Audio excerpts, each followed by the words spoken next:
This is Monty in the Morning, the show Phoenix Magazine readers voted #1 talk radio show in Arizona. #1 during your morning commute. #1 whenever news breaks during your day. And #1 whenever and wherever you want to talk sports. Now it's time for Monty in the Morning.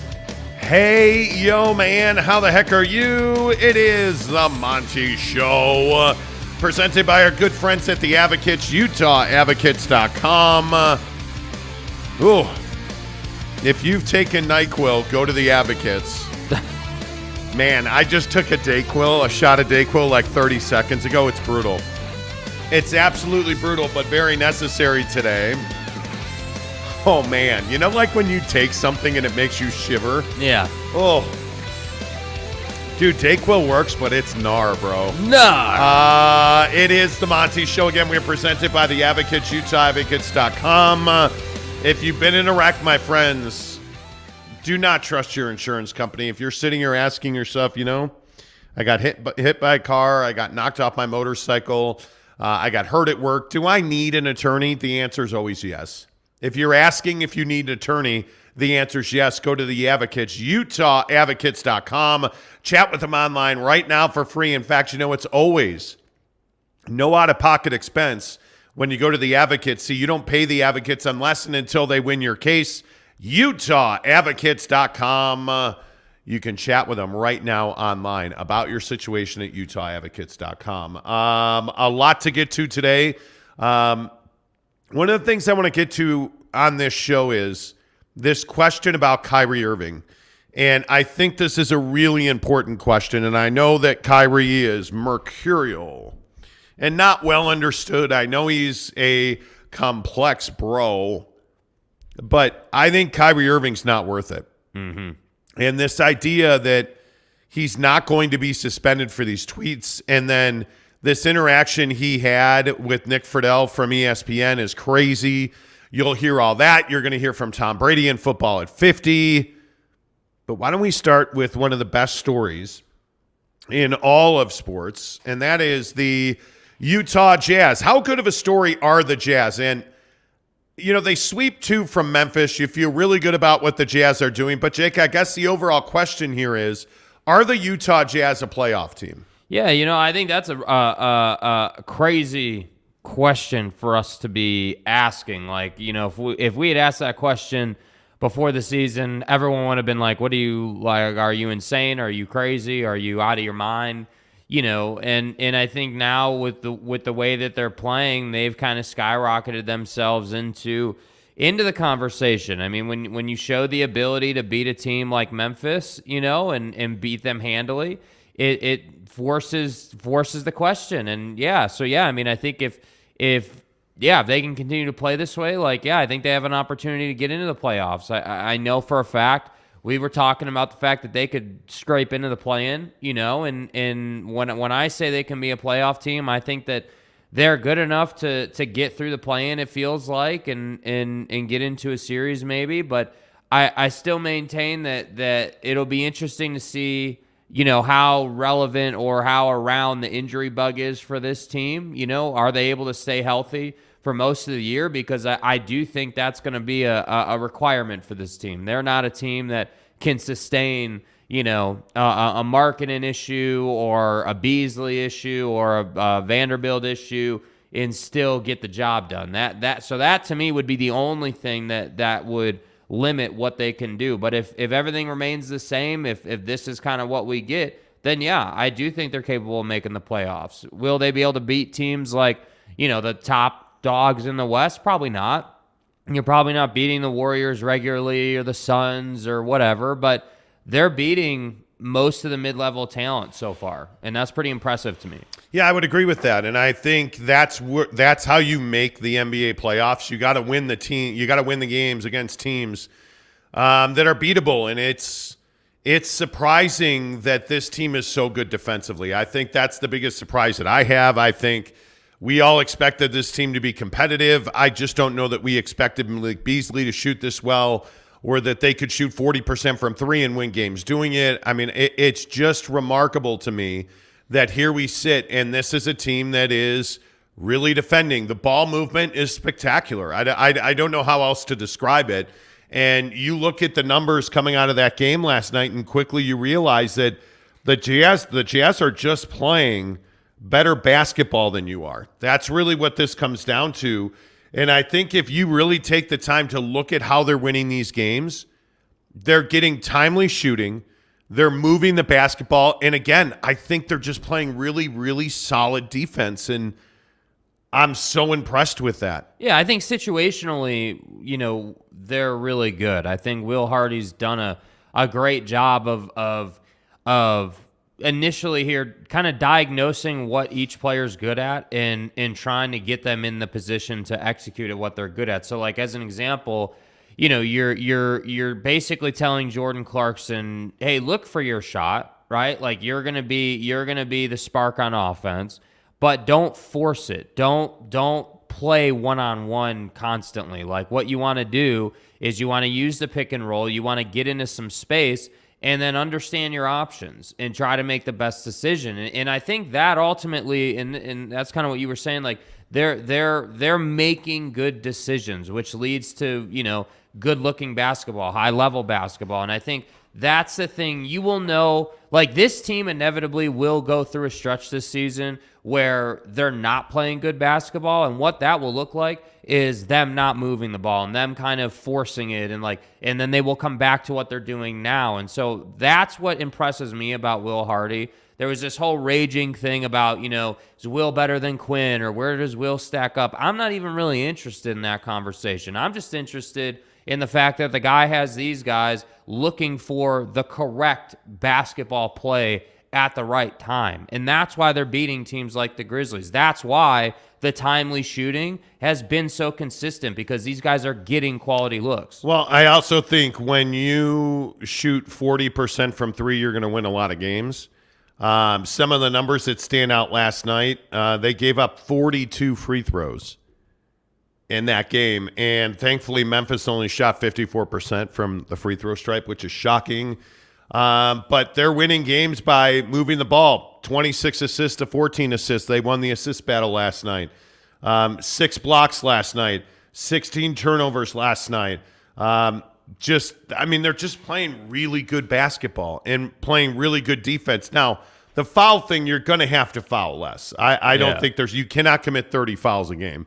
You cannot. And expect to win, that's not going to work. Yeah, and I think that that 40% from three number, I think is something that we should pay attention to, because last year, for all you people who listen every day and for the hardcore Jazz fan, that number, right? Like 40% from three is a number you're very familiar with. And I think it's important to understand that last year's team, when we talked about them shooting 40% from three, the quality of that look that they were getting was not near the quality of look that these guys are getting. So like Malik Beasley, to me, is not the shooter Bojan Bogdanovic is, right? The problem is... You mean that multimillionaire who got a huge contract extension from Detroit? That you gave away for a very generous charity donation to the Detroit Pistons. Yes, I don't know why I can't get over that deal. Well, because it's bothersome. That deal still pisses me off. It's bothersome on some level. Like, you always have, like, I feel like in the NBA, from a business standpoint, there's always casualties, meaning that there's always guys that end up being given away that, are valuable and, could have contributed. But I feel like if Bogey was still here, on the other hand, if he was still here, I don't know that he would necessarily fit into this group great, because this group is a high-energy group. This group is one that works really hard on defense. And Bogdanovic is not some great defender. He's not a guy that's quick or fast or, like, super mobile. Like, he is a sniper. He is a three guy that kind of hopes to get the job done on defense, hopes to make it passable, I guess, is kind of what he tries to do. So, yeah, I mean, it is frustrating that Bogdanovic goes to the Pistons. They light it up, and not last night, but the night before, they're playing the Warriors, and he's just knocking it down, man. Like the combination of, Cade Cunningham, Sadiq Bey, and Bogdanovic is a tough one. But the point just is, for the Jazz, I think that, it was unfortunate you gave him away, essentially. Like, I don't think that's too harsh to say.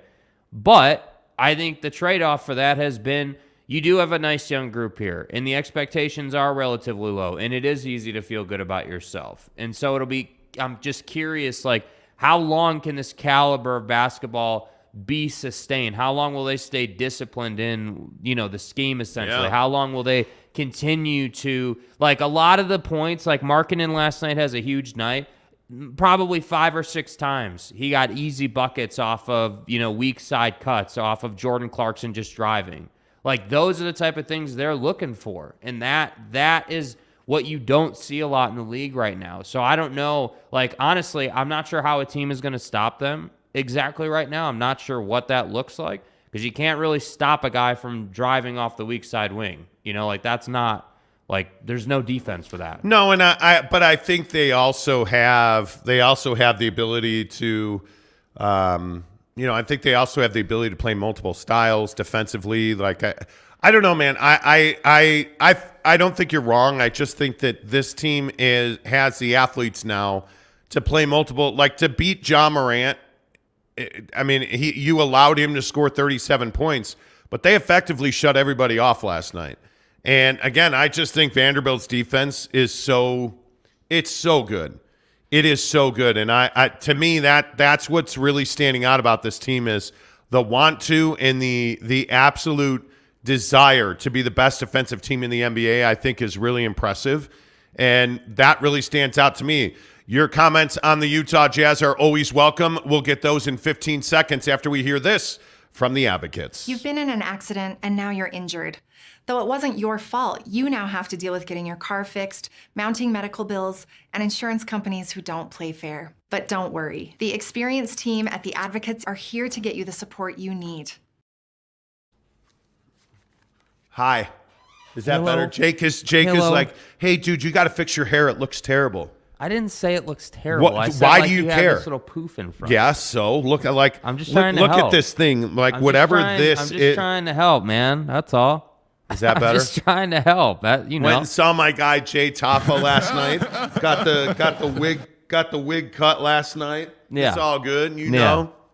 There know. you go. Yeah, It's see, fine. that's better. That's Is that better? You that's better. approve? Yeah. What are you, Vidal Sassoon over here? Yeah. Take it easy. Let's get your thoughts on the Utah Jazz. They win.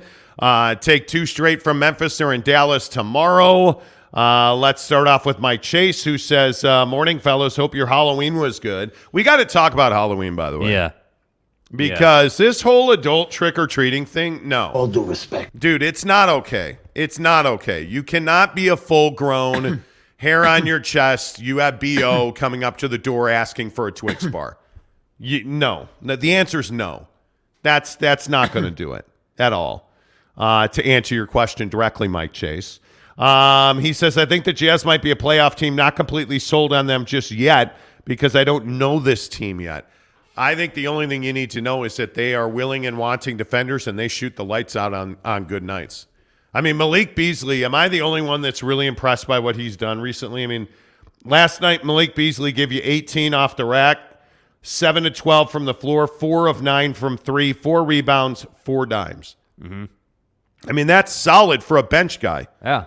Now you understand why he was in such demand around the league. I thought Colin Sexton looked great at times last night. Mm-hmm. Whether he's starting or coming off the bench, I don't know that it really matters because he plays a good amount of minutes. But I just like what this team is doing. I mean, I think, obviously, I think we're starting to see Talon Horton-Tucker's ability. Again, another guy that can play multiple styles of basketball, which I really like.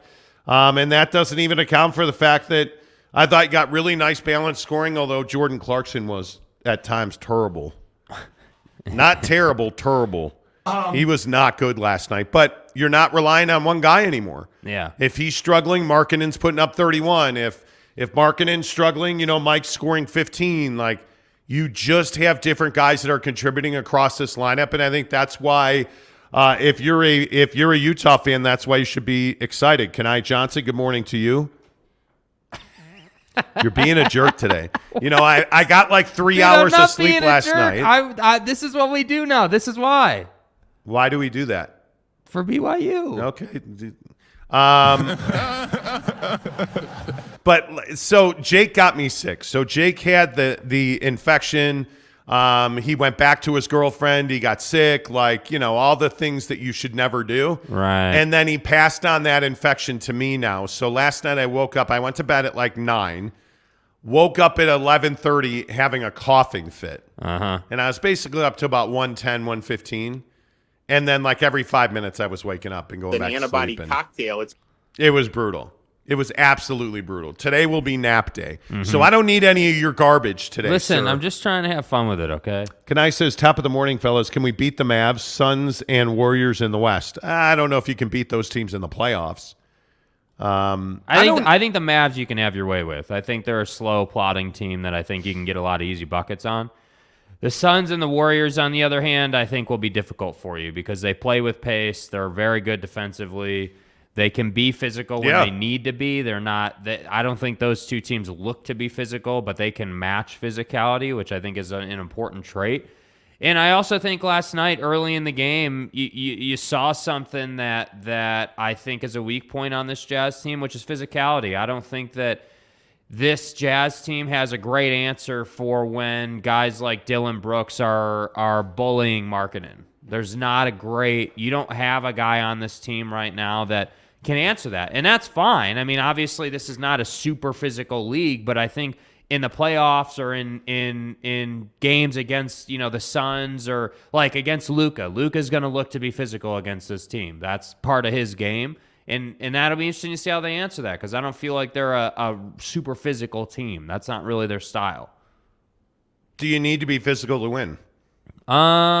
Yeah, I think on some nights you do. Yeah, I think it's required. I think you have to be able to set a tone.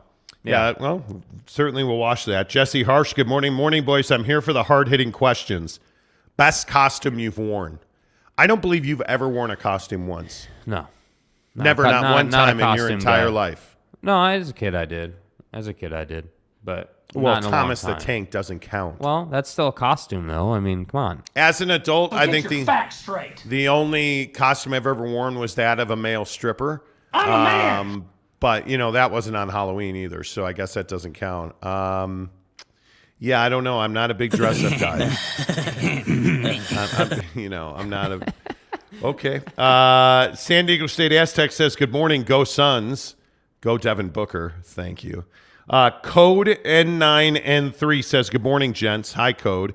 Aztec says, best costume, full-out Darth Vader last night, voice box and all. Wow. Attaboy. Did you really?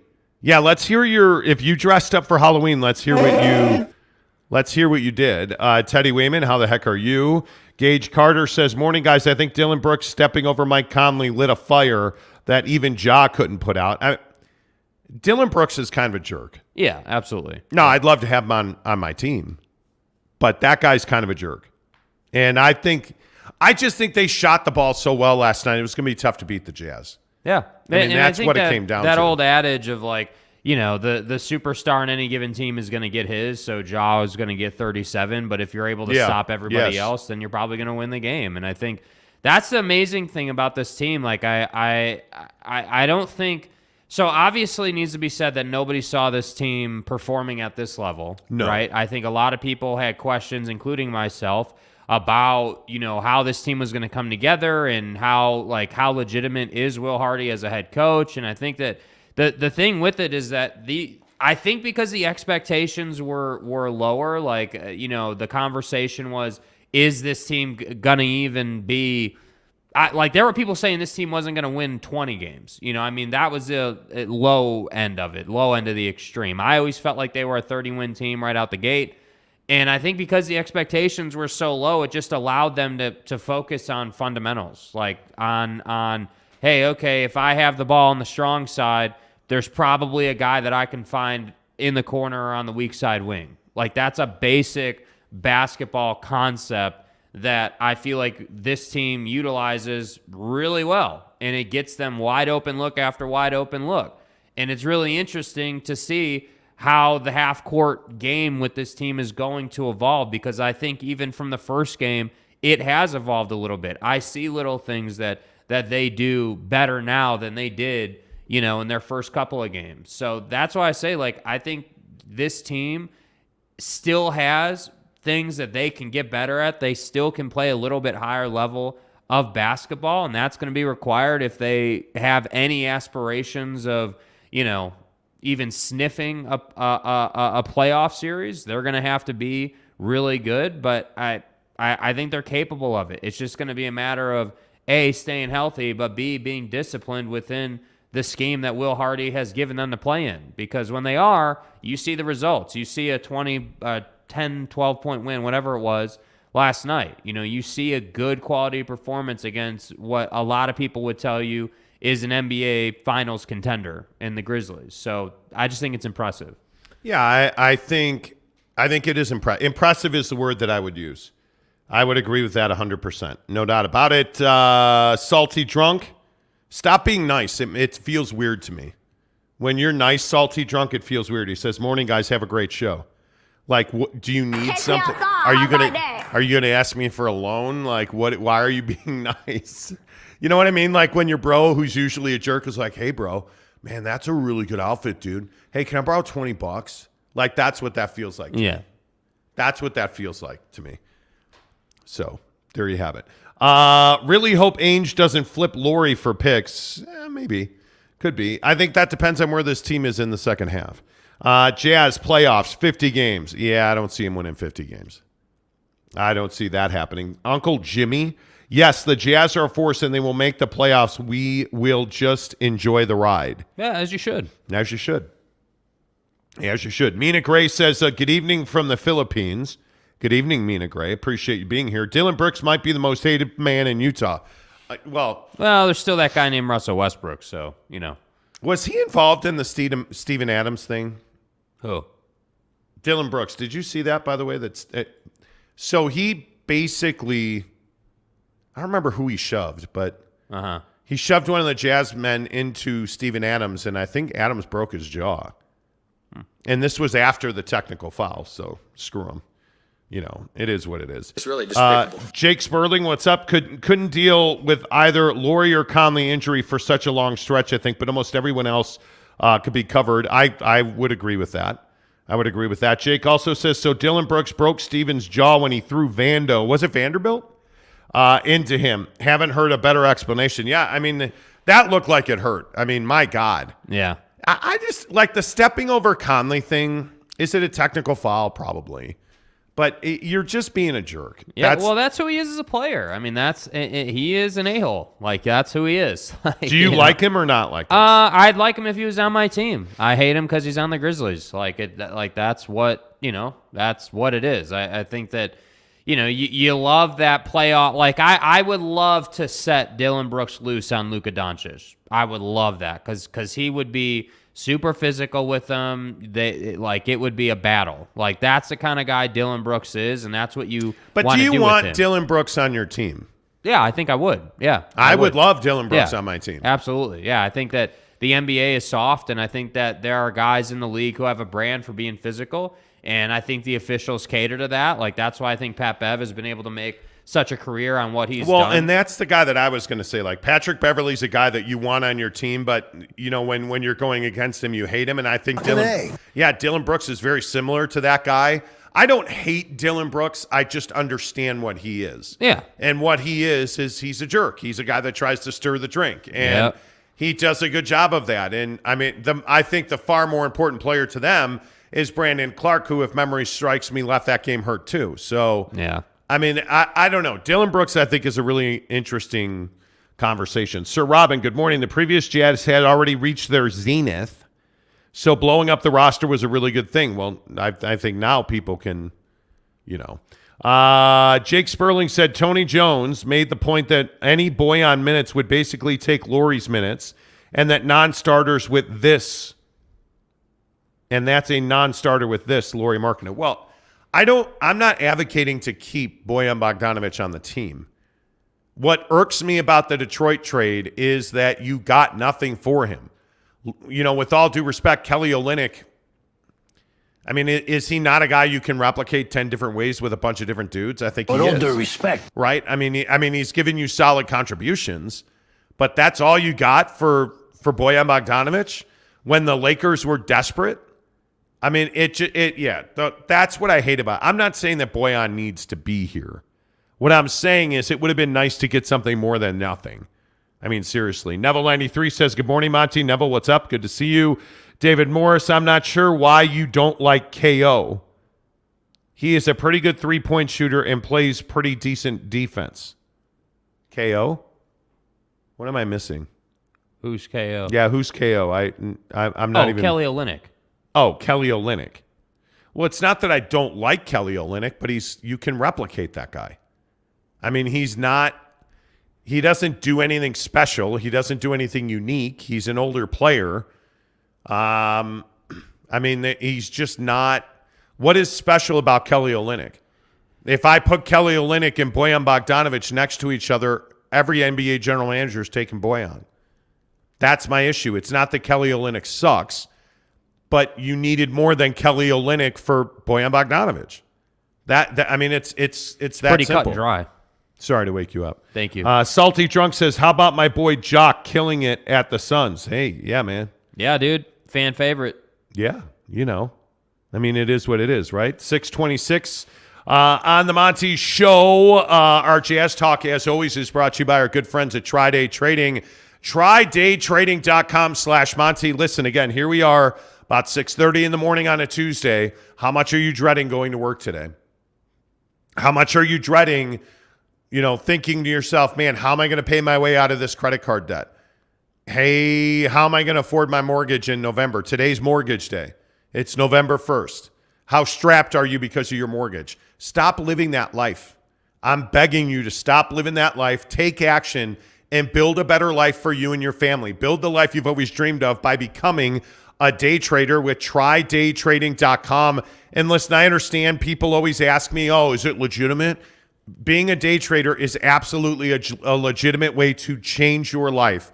Walk away 180 degrees from the life you live to the life that you want, because you can become anything you want as a day trader. And if you go to TryDayTrading.com/Monty, watch the free webinar. That's all I'm asking you to do. I'm not asking you to spend money. I'm not asking you to make some big old commitment. Go watch a free webinar and make your choice, because, again, and I say this really seriously, and I mean this, it's time to stop talking about the life you should have, right? So many people right now are like, man, I should be driving a Lambo. I should be in a 5-bedroom house with 3 bathrooms and a jet tub. I should be this. I should be at Disneyland. I should be on vacation. Well, you're not, because you're not, right? You're not on vacation because you're not doing the things you need to do to be able to afford that, nicer house. At TryDayTrading.com, they're going to not only teach you, mentor you, and coach you, they are going to walk you through the process of becoming a day trader.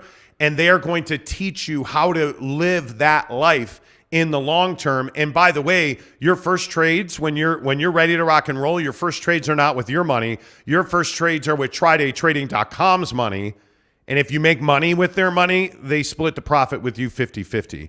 That's how confident they are that they can make you a prolific day trader. Stop worrying about your debt. Start building your life at TryDayTrading.com/Monty. Make sure you tell them you heard about it on the Monty Show. Go watch the free webinar and do what so many people have done. Go watch the webinar and then DM me and let's talk about it. Tell me what you think about it. Tell me if you watch that webinar and you still think I'm crazy. And I had this conversation with a bro last couple of weeks ago, who's like, I'm going to do it just to tell you what an idiot you are. You go and watch it, and what happens? Oh, well, maybe actually you're not an idiot, and I'm gonna get involved in it. That's what happens. Yeah. So check them out. Utah Jazz Talk on the Monty Show, presented by Tri-Day Trading. What's up, my guy, New York Monty fan? Good to see you. Jazz outplayed the Grizzlies and the refs. Really fun game to watch. There were a lot of, ticky-tack fouls. Yeah. There were a lot of, really... Dude, you get those kind of calls because of guys like Dylan Brooks. When they know it's going to be physical, when they know that they got to keep a grip on the game, you're going to get some of those, really, we're blowing the whistle on that type calls. That's what happens. There are so many calls that in the NBA, it's a tough game to officiate. I totally get it. Yeah. Just don't blow the whistle. It's a non-call. Yeah. If you would just let guys play and let it be a non-call, I'm telling you, the game would be so much better off. But these guys want to blow the whistle repeatedly. And again, this is why. This is why. You look at the free throw disparity. Memphis shot 42 free throws last night. Yes. The Jazz shot 22 free throws. Yeah. Was the difference in the game. It's why Memphis lost the game. They were 23 of 42. They shot 54% from the stripe. Can't do that and win. Yeah. Cannot do that and win. Scott Mansfield says, I've been watching the clips of Laker bros claiming we are going to give them our best players. Why would we even consider it? Well, I would tell you that you're not going to keep this roster together the entire year. You're not winning a championship. I think the Jazz would like to be a playoff team. With the amount of picks they have in the first round and the amount of talent in this upcoming draft, you're going to wind up trading a guy like a Malik Beasley. Now, is that to the Lakers? I have no idea. I don't know. But if the Lakers offer you the best deal and you can get another first-round pick, why would you not do that? Ask yourself that question. Why would we not make that trade? Yeah. Because I'm telling you, they had a deal done with the Lakers, and the Jazz just chose not to do it. The Jazz walked away from it. And it's inexplicable that you walked away from trading Bojan Bogdanovic to the Lakers, and instead you traded him for Kelly Olynyk to the Pistons. And again, not to be redundant, because I know we've talked about the Bojan trade, but that's what pisses me off about that trade so much is he should be with the Lakers, and the Jazz should have 2 first-round picks that they don't currently have. That's what's so frustrating about it. NY Monty fan says Dylan Brooks is a new and improved Pat Bev. Don't disagree. Also says, guys. You want on your own team but hate to play. Yeah, hey guys you want on your team, but you hate to play against them. Hey, guys. Yeah, hey, guys. Hey, guys. Guys. David Morris says, I was Farmer Joe. Oh, your costume. I was Farmer Joe to go along with my daughter, who was a scarecrow watching over a pumpkin patch. The pumpkin being her pregnant belly. Okay. That feels a little awkward. Pause, bro. Pause. David, okay, let's move on. Dale Donuts. Good morning, gents. Went to the Jazz game last night. I don't remember the crowd being this large on a weekday for a team that was not expected to be good. Well, I think that's also one of the great stories of this year. Yeah. I don't think there's any doubt the crowd has been madness. Yeah, well, I think when it's fun to go to, fans are going to go to it. I still maintain that black uniform on that floor. It's nice, dude. Baby. It's nice. Hey, bae. That's a nice floor. That's a nice uniform. For sure. Yeah, Mark Hale says, you guys saw my costume. Mark Hale's dressed up as a fan of the Monty Show. Yeah, as a tried and true casual. And I have to tell you, that was rather brilliant. That was quite remarkable. Yeah. Quite remarkable. Zayman says, Danny appears to have faked everyone out. This team isn't a rebuild. It's a retool. It looks like a reload.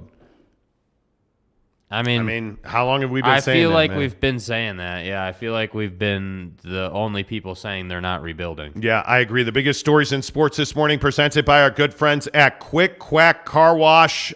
Make sure without hesitation that you get to Quick Quack Car Wash. And again, I tell you, the Quick Quack Car Wash in South Jordan, the district, right there on 114th, right next to Canes. Yes. Canes, thank you.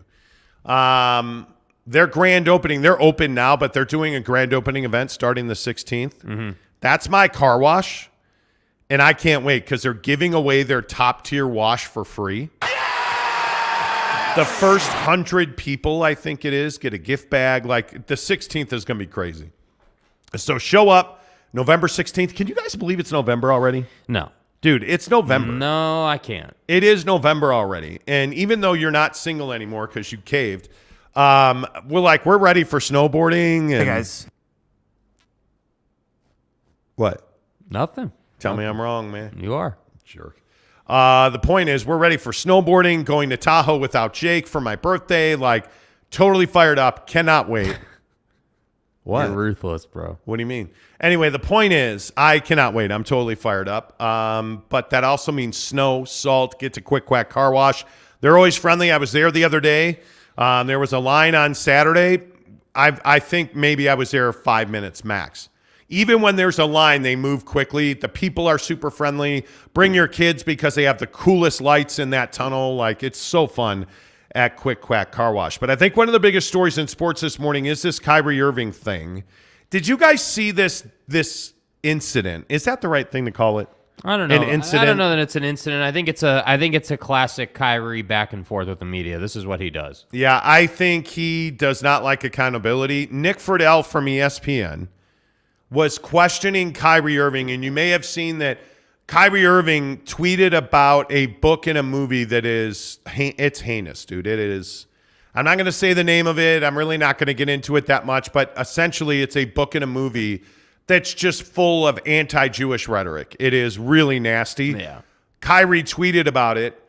The Nets, from what we had heard yesterday, had had internal discussions about cutting Kyrie Irving, but he agreed to delete the tweet, and he had agreed to apologize as strong. He had agreed to admit it was a mistake.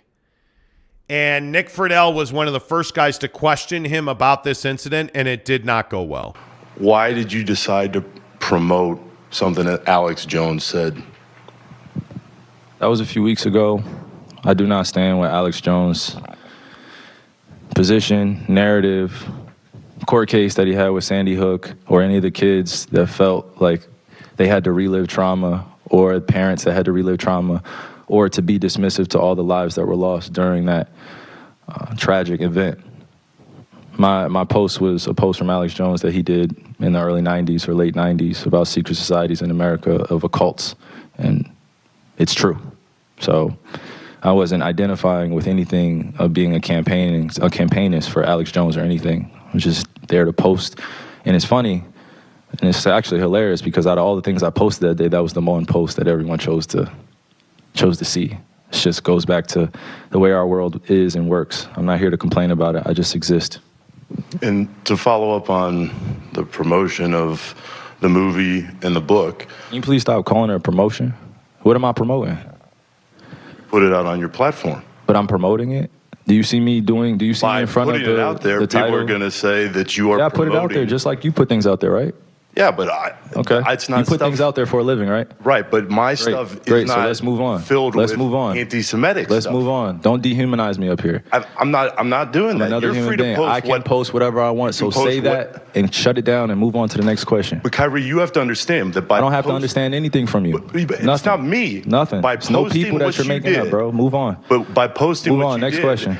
Anybody Do you guys have any more questions for me? And they're going to say, you guys have any more questions? Because this is going to be a clip. This is going to be a clip that he's going to marvel at. Is this any more questions? But you're not answering the question. Oh, this is another answering your question. Oh my God, let's make another Instagram clip so we could be famous again. Next question. Kyrie, basketball related. Wow. What a dick, first of all. Like, I mean, if you're going to be Kyrie Irving, and this is the thing that I think Kyrie and a lot of famous people don't want to understand. And I think they understand, they just don't want to admit it. You have to be responsible for the things you say and do. And when you tweet about things that are anti-Jewish rhetoric and anti-Semitic, you need to be held accountable for that. Yeah, next question. And he doesn't want to do that. And when he's asked by a reputable reporter, Nick Friedel is an NBA guy for ESPN, well-known, professional, has a very good reputation. He didn't ask an outlandish question. Kyrie Irving just didn't want to talk about it. Yeah, next question. And I think that Kyrie Irving handled this incredibly, incredibly poorly. Like, it was, I mean, that is an ugly, ugly incident. And I just don't understand why this is acceptable. Why is this okay that Kyrie Irving's allowed to act that way? Because please respect my privacy. I just don't think it's like you're sitting up there saying, don't dehumanize me, bro. Nobody's dehumanizing you. Nick Friedel's not there trying to make an Instagram clip to be famous. You just don't want to be held accountable for the heinous things that you tweeted. And this is what athletes don't understand. You have to be held accountable for the things you tweet. Like I sent you a story about a sideline reporter the other day who resigned, and I think it was from the University of Tennessee, because when she was in, I think, 8th, 9th, and 10th grade, she tweeted the N-word a bunch of times. Yeah. And it came back. And so she resigned because people called her a racist. Because when you tweet the N-word, you look like a racist. And when you tweet anti-Semitic rhetoric and people ask you about it, you should be held accountable for the things that you tweet. And I think this is absolutely ridiculous. And again, I ask, if you're the Lakers, is this the guy you want to represent your franchise? Because the Lakers are still trying to trade for Kyrie Irving. Mm-hmm. I'm amazed by it. And if you're Joe Tsai, who is the owner of the Brooklyn Nets, how did you not cut this guy? Like, I would have cut, honestly. At some point, winning has to take a backseat to humanity. Yeah, no, I completely agree. And I think that, we see this all the time with politics and athletes and basically any high-profile, person in our world. And I think Kyrie in particular, wants to just tweet whatever he wants, and then he tries to run from it. And what I think, and this is why I've always said, like, guys don't understand that if they would just simply say something to the effect of, hey, yeah, I did tweet that, and yeah, I'm not, an anti-Semitic, but I understand why me tweeting that, obviously was not a great look, and so I took the tweet down, and that's kind of where it's at, Like, if guys would just say that, if guys would just say, yeah, I tweeted this, or I did that, or I said this, or I, made a mistake here, they would have to live with this for a day, like one media session, and then you could move on from it, right? Like, to me, it's that simple. But Kyrie Irving and guys like Kyrie Irving, who are huge NBA stars or high-profile athletes or politicians, don't want to go that route. They want to take the more difficult route, which is no, like, I'm going to run and deflect and attack you, and you're the a-hole, and it's not about me, even though the reporter wouldn't be there unless you had tweeted or done something. Like, that's what I don't understand. That's where I'm like, okay, yeah, you truly just don't want to be asked about it. You would just prefer that you could just play basketball, tweet whatever you want, and there wouldn't be such a thing as the media. Yeah, and this goes back to LeBron James and Anthony Davis riding their bike down alleys during, Black Lives Matter parades, but talking about how they want to be in the lead. And, like, I get it. You guys have huge platforms, but you have to understand that there's great responsibility that comes with that.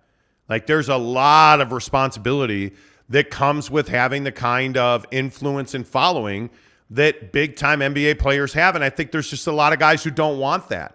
If you don't want that, don't be on Twitter and social media. Yeah. I don't even think that's asking that much. I really don't. I'm not sure it's even a discussion or an argument. A guy like LeBron James has far more sway than the president of the United States, than, just about anybody else, especially in the black community.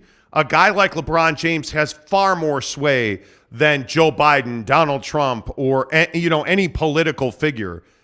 Yet I think LeBron wants to have that sway when he wants to have it. Yeah. And then he just wants to be able to live his life and do whatever he wants and doesn't want to be accountable. Well, it doesn't work that way, man. Yeah. That's the thing that I think so many people don't want to. It's the reality. It's your reality. Like, you get to a certain level and you have a responsibility. And that's why I say, like, Kyrie Irving is a drama queen. And this is, like, when we talked, or, before the season about, like, the Nets and what they're going to be able to accomplish this season and just how far they can go. Like, this is my problem with this team. Like, yes. And really, I would tell you, this is my problem with the organization. If I'm being honest, like, yeah, I agree with you. You should have cut his ass already. Like, he shouldn't even be on absolutely your team. They should have cut him. Right? Like, absolutely. And you wouldn't be here dealing with this and having to put out statements or whatever about internal discussions that you may have had about cutting Kyrie Irving,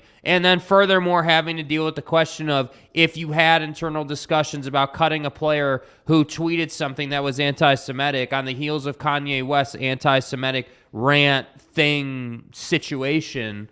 Like, it's a bad look for your organization. You could make the case, people can make the case that Joe Tsai is an extension on some level of Kyrie Irving because he won't cut Kyrie Irving. Yeah, that's right. I think you can. And that's a problem. And that's why I say, dude, like, we have to stop putting winning before being a good person. And that's never going to happen, right? That's an idealist thing. Like, that's a perfect world scenario. But we have to do that at some point. And I don't know when that happens. I don't know if it ever happens. I don't even know if it's possible for it to happen. But guys like Kyrie Irving should make you appreciate the guys in the league and in sports who are never a problem and perform at a really high level. Yep, I agree. If you're watching this show right now on YouTube, please give us a thumbs up. Like this video. It really helps our channel grow. We've got 2 months to get to 10,000. So got to get that work in, man. We got to Tell get your rolling. friends, bring your people. Yeah, I think we're somewhere around. I don't even know where we are. We're approaching 8,000. Yeah, we're approaching 8,000. Yeah, so if you could give us a thumbs up right now, like this video so that it helps us grow, that would be great. Yeah, we're just about 7,700. We're trying to get to 10,000 by the end of the year. Let's see. Freedom USA says BYU needs to fire their coach. We need a new coach. Yeah, I would totally disagree with that. Kurt Meyer says if you want to be in sports, stay out of politics. The funny thing is, the two are so closely aligned. Yeah. Yet so many athletes can't get it right when it comes to talking about or messaging on politics. It's crazy. Alex Chacon, good morning, Alex, says, oh no, Kyrie, is that the consequences of your actions? Yeah, and that's the tough part. I feel like, I specifically with Kyrie Irving, like I do very much feel like he just wants to do whatever he wants and doesn't want to be held accountable. And it's like, dude, like that's just not how the world works. Like it's not. Like there's no getting around this concept that what you say and what you do is like you are going to pay a price for that in a variety of different ways. Sometimes it might be questions, other times it might be a fine. You know, like he's on his Twitter, he tweeted about how I think it was New York, has a mandate now where they're paying a bunch of people who got laid off during the pandemic for not being vaxxed, and he was that guy that represented this cause and I'm the face of a movement. And then it's like, all right, cool, dude, that's great. But now your team is suffering because you want to be the face of a cause. And that's my problem. I can get down with religious beliefs, like him having to do things because he has beliefs. I'm cool with that. Yeah, totally. But that shouldn't impact what the Nets are trying to get done. And that's why I felt like at that time, you should have let him go. You should have. But I also think that you have to have an understanding. Like, you can't just sit up on a dais and be like, no, bro, don't dehumanize me. Nobody's dehumanizing you. You know what I mean? Like, it's just, I don't know, man. It's just the whole thing is so ridiculous. Couple more on this. Football 50 in 2 minutes. You're going to hear from Tom Brady. Seth Anderson says, Monty, what is it going to take to get Monty 25 to work in North Dakota? Well, I believe it works nationally. So, yeah, you got to order online. Yeah, you got to order online, and you get 25% off your purchase of $25 or more. That's all it takes. Kanai Johnson says, can you imagine being famous and then being stubbed an anti-Semitic or a radical in such a cultural city? No, I cannot. Being anti-Semitic in New York is a real problem. Yeah. I mean, the owner of the team, Joe Tsai, came out and made a very strong statement, like condemning Kyrie. I mean, it's amazing to me. MY Monty fan says, sad now. Just remember the Jacko Pizza commercial is done. Those were good times. They were good times. They were. They were good times. There are new commercials coming. I just can't believe it's November 1st. Yeah. I cannot believe it. Mike Maple says, Jake, what price does LeBron pay for tweeting pictures of cops saying you're next? Well, and that's one of the most controversial things he's ever done, frankly. Yeah. So. I think, on the flip side of the coin, I think it's a great point, Mike. Like, LeBron doesn't pay a price for some of the things he says because he is LeBron. But I also think that works both ways, and that's what is frustrating about it. LeBron James could be one of the most powerful figures the NBA has ever had.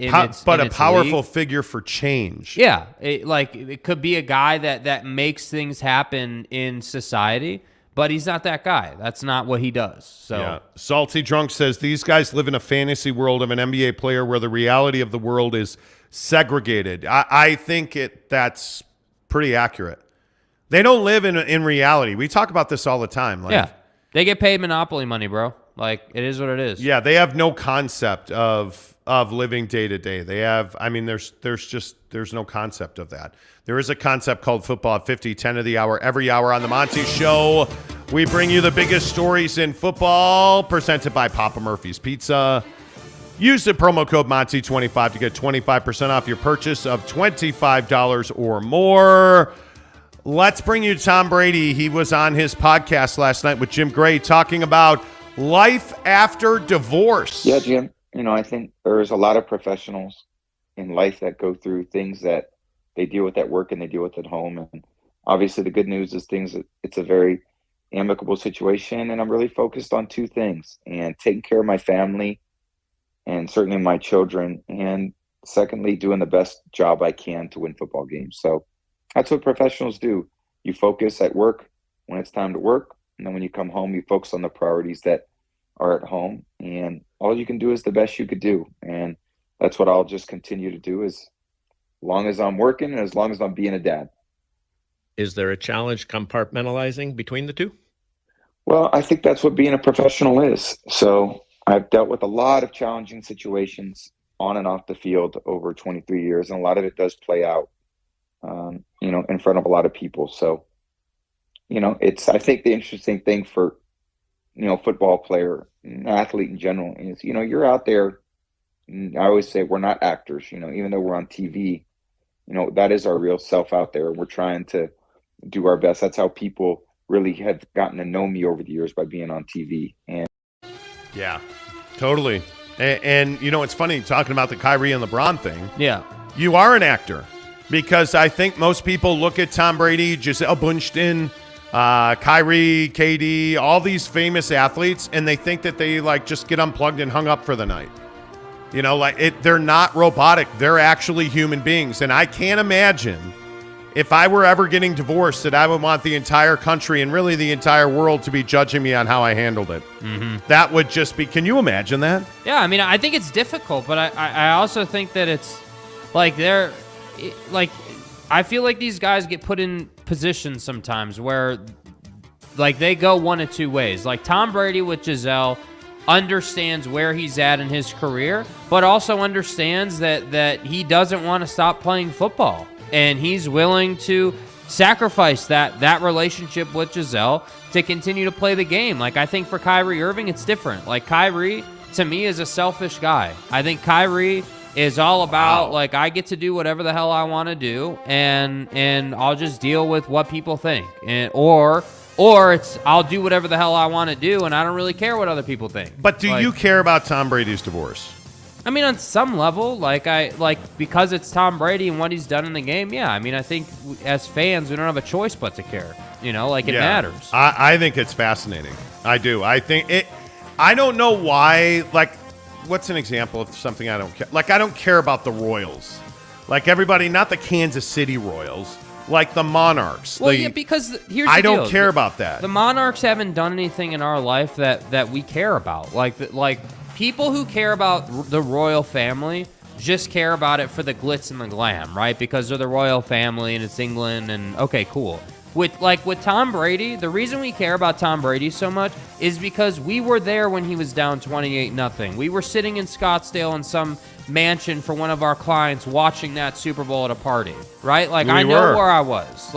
I remember the early Patriot days, and I remember all those things. So it's tied to our life. That's why we care about it so much. And that, to me, is the difference. Kyrie Irving making those comments and acting the way he did in the middle of a pandemic is highly insensitive. You're being selfish in a time that's very unsettling for millions of people. Yeah, I think we care about athletes very different than we care about politicians, actors, actresses, lawyers. Yeah.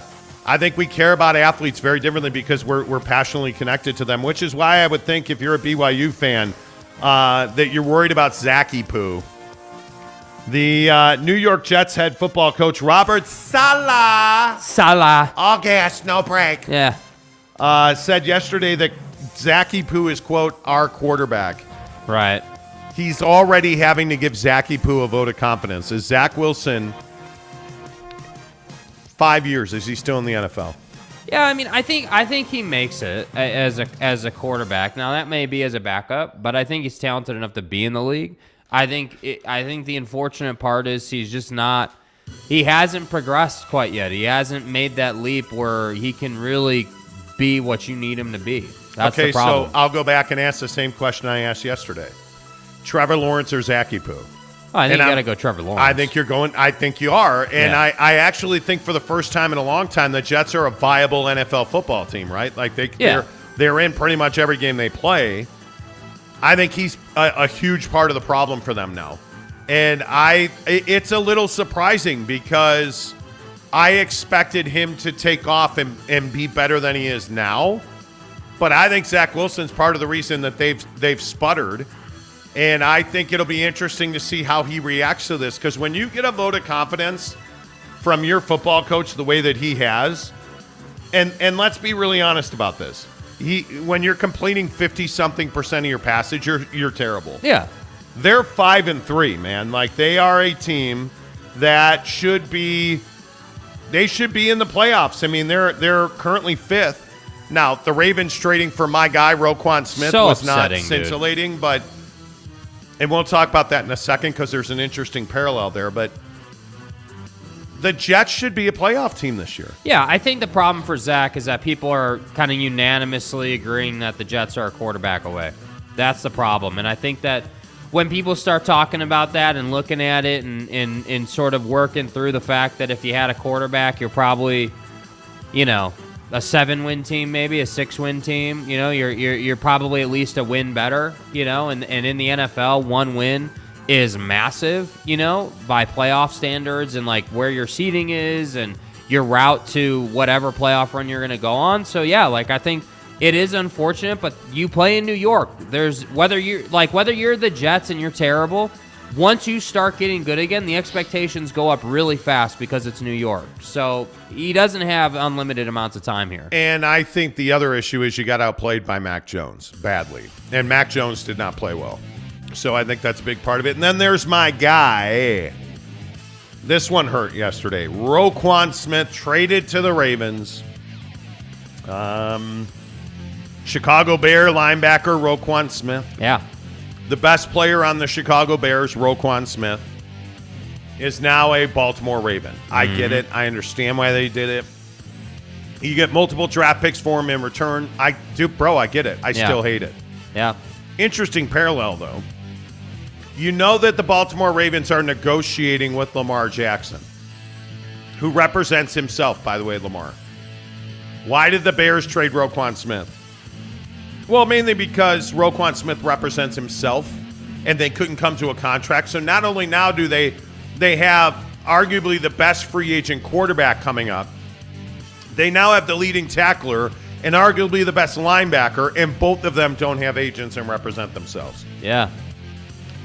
I think that's terribly interesting. Yeah, I think what's really interesting, anytime an athlete just represents himself or herself, it throws this wrench into it because – they take it personally, and you as the front office executive get to deal with that, like, firsthand. I think that's the value of having an agent is, like, you can say to your agent, hey, this is ridiculous, or this is BS, or they're not giving me what I want, and then your agent can kind of be that filter and kind of keep it civil, and that's why I think the Lamar thing has been such a struggle, because Lamar, and frankly, he deserves to be paid. Like, there's just no way around it. Like, whether you think he's Super Bowl caliber or not, the guy produces. And I have concerns about injury as he moves through his career, but he produces. And this is a make or miss league in the sense that you either have a guy or you don't. And they're not going to have a guy if they don't sign him. So I don't see how you don't sign him. Tanner says, wait, you guys were in a mansion when 28-3 happened? Whose mansion? Well, we used to flip houses and renovate houses and do interior design and all this other stuff. But one of our clients had a mansion in Scottsdale, and he had a Super Bowl party after we renovated his house. So we were invited. Pimp's going pimp. You know what I'm saying? Yeah. Caleb Harrison, what's up? Okay, wait. Are you Deuce or Caleb Harrison? He says, can't watch the Lions anymore. They got my blood pressure going up. Well, just go back to the Pistons. You'll be fine. Yep. Congrats on Bojan Bogdanovic. Jerks. Anyway, Mike Maple says the Jets are trying to protect Zach more than the Niners protect Jimmy G. Wouldn't disagree with that. What did you guys think about Robert Quinn as a Bear? What do you mean, what did we think about Robert Quinn as a Bear? Guy's a stud, dude. What kind of question is that, Tanner? It's a clown question, bro. Don't dehumanize me up here. Yeah, okay? don't dehumanize us up here. Don't dehumanize me up here. What are you talking about? Football 50, 10 of the hour, every hour, presented by our good friends at Papa Murphy's Pizza. Make sure you use promo code Monty25 to get 25% off your purchase of $25 or more. The Monty Show is presented by the Advocates, UtahAdvocates.com. If you've been in a wreck, don't trust your insurance company, please. Make sure that you go to the leaders when it comes to injury attorneys in Utah and really across the country. And without a doubt, that's the Advocates. You just can't comprehend how much energy there is in a collision like that. This vehicle was coming towards me, and it swerved over into my lane and hit me head on. Spent 9 days in the hospital. There was just no way I was going to be able to do all of what needed to be done on my own. I called the Advocates, and we got the paperwork started then and there. They were able to do things for me that I couldn't have done myself. If someone I knew got in an accident, I would tell them to contact the Advocates. Indeed, you would. The Advocates, UtahAdvocates.com. That what he said right there, they do things that I couldn't have done myself. You got to focus on getting healthy. You cannot trust your insurance companies. They have thousands of lawyers. If your insurance company has a lawyer, shouldn't you? Go to the Advocates, UtahAdvocates.com. Chat with them for free online right now at UtahAdvocates.com. Good morning. Happy Tuesday, November 1st. Do you want to go back to the NBA? Or should we rip George Kliavkoff for a while? Man. The fact that we get to ask that question. Let's talk about Georgie Boy in the Pac-12. Yeah. Let me ask you this. Is George Kliavkoff good for the Pac-12? I don't know how to explain what this guy's done. Like, it's amazing to me. So we had told you yesterday about the deal, Fox and ESPN and the Big 12 have an agreement in principle. Right. Yada, yada, yada.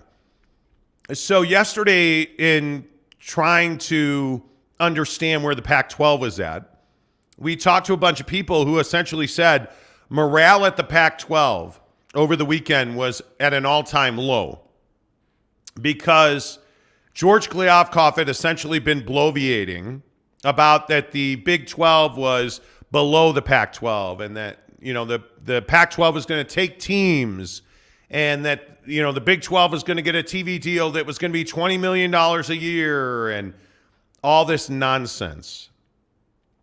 And now the Big 12 has a deal in principle with ESPN and FOX. And that deal at the top end could be worth $50 million per school per year. And all of a sudden, Georgie Boy looks like a guy who really didn't know what he was talking about. And he was promising that UCLA was going to leave and now, or was not going to leave, was going to stay in the conference and was not going to the Big Ten. They were staying in the Pac-12. And that still has not happened. Like, is all of this doom and gloom for the Pac-12, or can the Pac-12 come out of this hole? I just don't see a path. That's the problem. And that's what George has built here. That's the road that George Kliavkoff has laid, if you will. I mean, it's incredible to me that there's no vision for what you've done here. Like, there's no, you know, like thought or feeling to the fact that, hey, yeah, the Big 10 got a deal done. The Big 12 got a deal done. ESPN picked up the SEC rights. Like, basically everybody's getting distribution deals done, and you're not. And I saw a bunch of tweets yesterday. Oh, well, there's no way the Pac-12 can get the Big 12 can get to $50 million a year. And it's like, dude, like, they absolutely can, right? Amazon's going to come in. And they are going to pay more money and blow that $30 million number up to $50 million. And to me, it's incredible that George Kliavkoff is sitting over there like, yeah, cool. You know, yeah, we're the conference of champions and everything's great.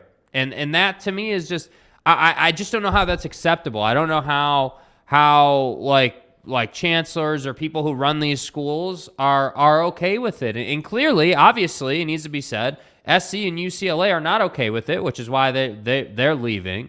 But I, as I always say, I have big concerns about Utah. Like, it terrifies me where Utah is going to be, because the Mountain West, to me, is not a great option. Like, the Mountain West is reserved for, with all due respect, as the saying goes, Oregon State and Washington State and schools at that level. But do you really need to bail on the Pac-12? Let's play this George Kliavkoff bite. We've played it on the show before, but is this a guy that you trust to build your conference? How many UCLA coaches and athletes have you spoken with to assess their thoughts on the move to the Big Ten? I think saying hundreds would be an exaggeration. Dozens, more than 100. And I have yet to talk to anyone in the UCLA and USC community who's in favor of the move. I will say that I probably hear from folks who are not in favor, right? Not surprisingly. Nobody said hundreds but you, George. Like, and that's the thing that always stands out to me. He's like, well, hundreds would be an exaggeration. Well, then why are you saying hundreds? And not a single person has been like, yeah, we don't want to go. Really? There's not one UCLA or USC person that you've spoken to who's like, man, can't wait to get that $70 million a year from the Big Ten. Oh, Phil Knight hasn't been on the phone?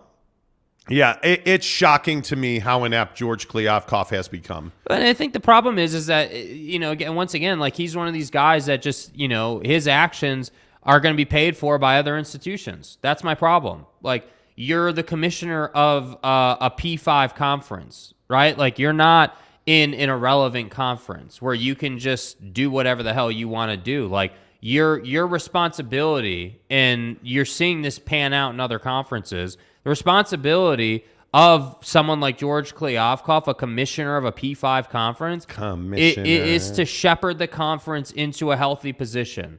Whether that's an easy route or a more difficult route is up to him and his behavior and his decisions. And that, to me, is what's crazy, because you have said a lot, like, hey, George was supposed to be this big upgrade. George was supposed to be this guy that came in after Larry Scott's indiscretions financially, and, like, he was supposed to, like, save the conference. He was supposed to be different and new. He was supposed to be a guy that was an operator, and he's not. And you listen to him speak, and then you listen to Brett Yormark speak, and you just say to yourself, wow.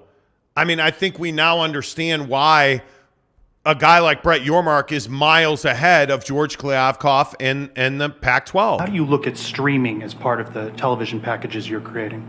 I think streaming is critically important. It's a way to reach younger consumers.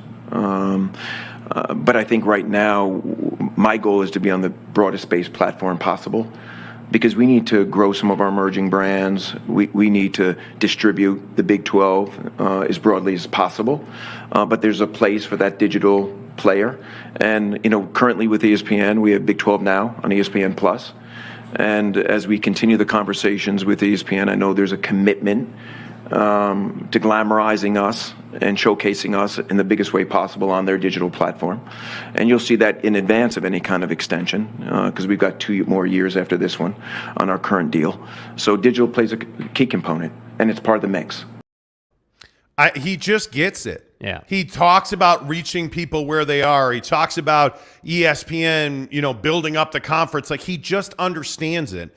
And it is just very forthright, and it's not arrogant. It's not bloviating. It's not overpromising and under-delivering. Like, that's the thing that stands out to me. And if you're a Utah fan or if you're a Pac-12 football fan, I would be terrified that George Kliavkoff is my guy. And specifically the things that I think he's made mistakes on, going on the John Wilner Canzano podcast was a huge mistake, taking, like, shots and threatening UCLA, talking about how he'd done, math on the back of an envelope that says that UCLA is going to lose money in the Big Ten. Like, all of this stuff, and his just continued obsession with saying things and making promises he clearly cannot back up. No team is leaving for the Big 12, and you just can't back that up.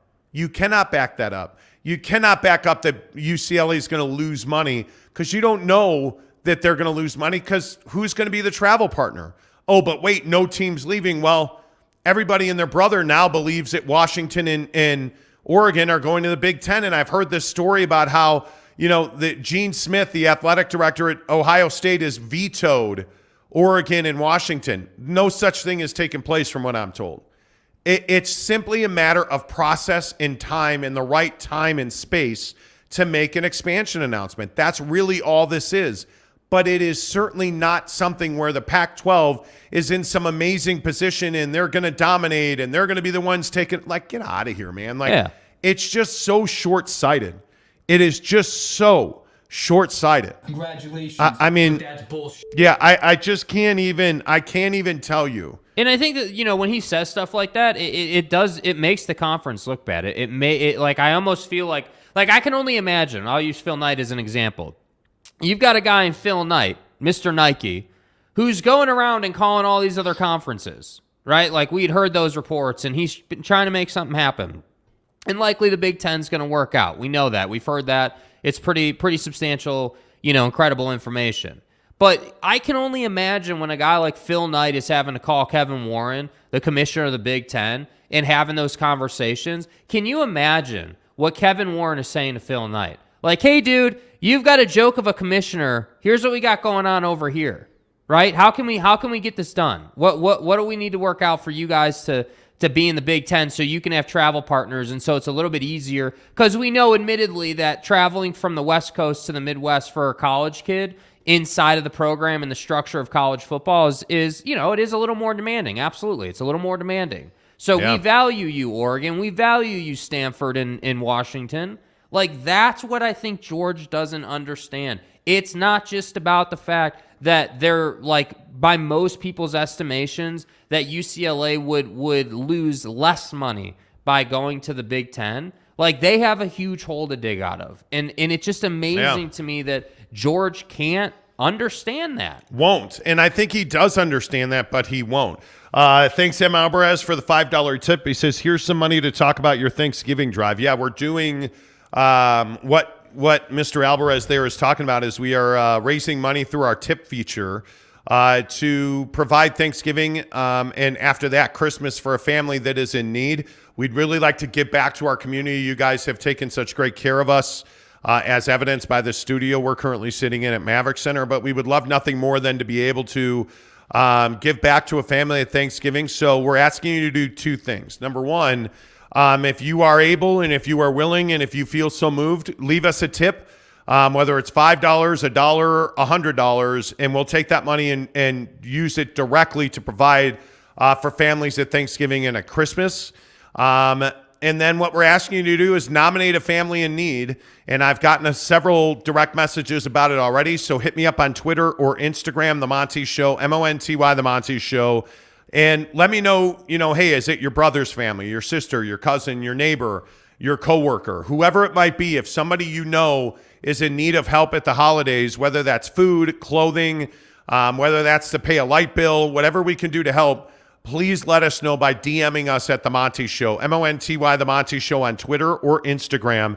And then we would love for you guys to contribute tips. And frankly, if you don't, we're going to take care of it anyway. But all of the money that you donate to us through the tip function on YouTube comes directly to us.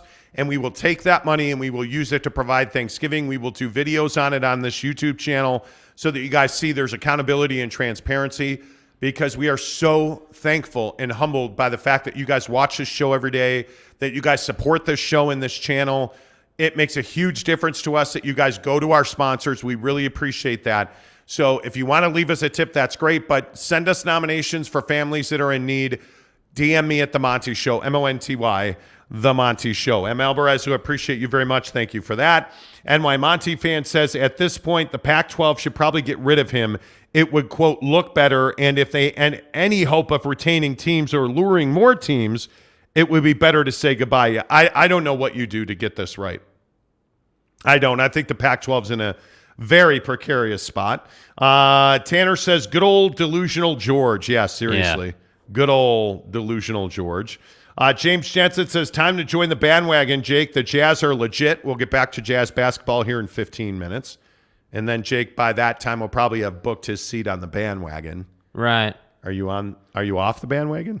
It's not, I don't get on or get off the bandwagon. I think if you know our show, you know we're just giving you the honest opinion. Yeah, I agree with that. Caleb says, after watching the Big Ten commercial with all those teams in the Midwest, it doesn't make sense geographically for them to add UCLA and USC. Au contraire, mon frere. Yeah. I think it makes perfect sense. I think, one, it gives them the Los Angeles market with both USC and UCLA, and I think that's why they're going to add more teams on the West Coast. If they add Washington, Oregon, Stanford, and Cal, which a lot of people think they will in the Big Ten, if they in fact do that, now UCLA and USC don't always have to travel back east.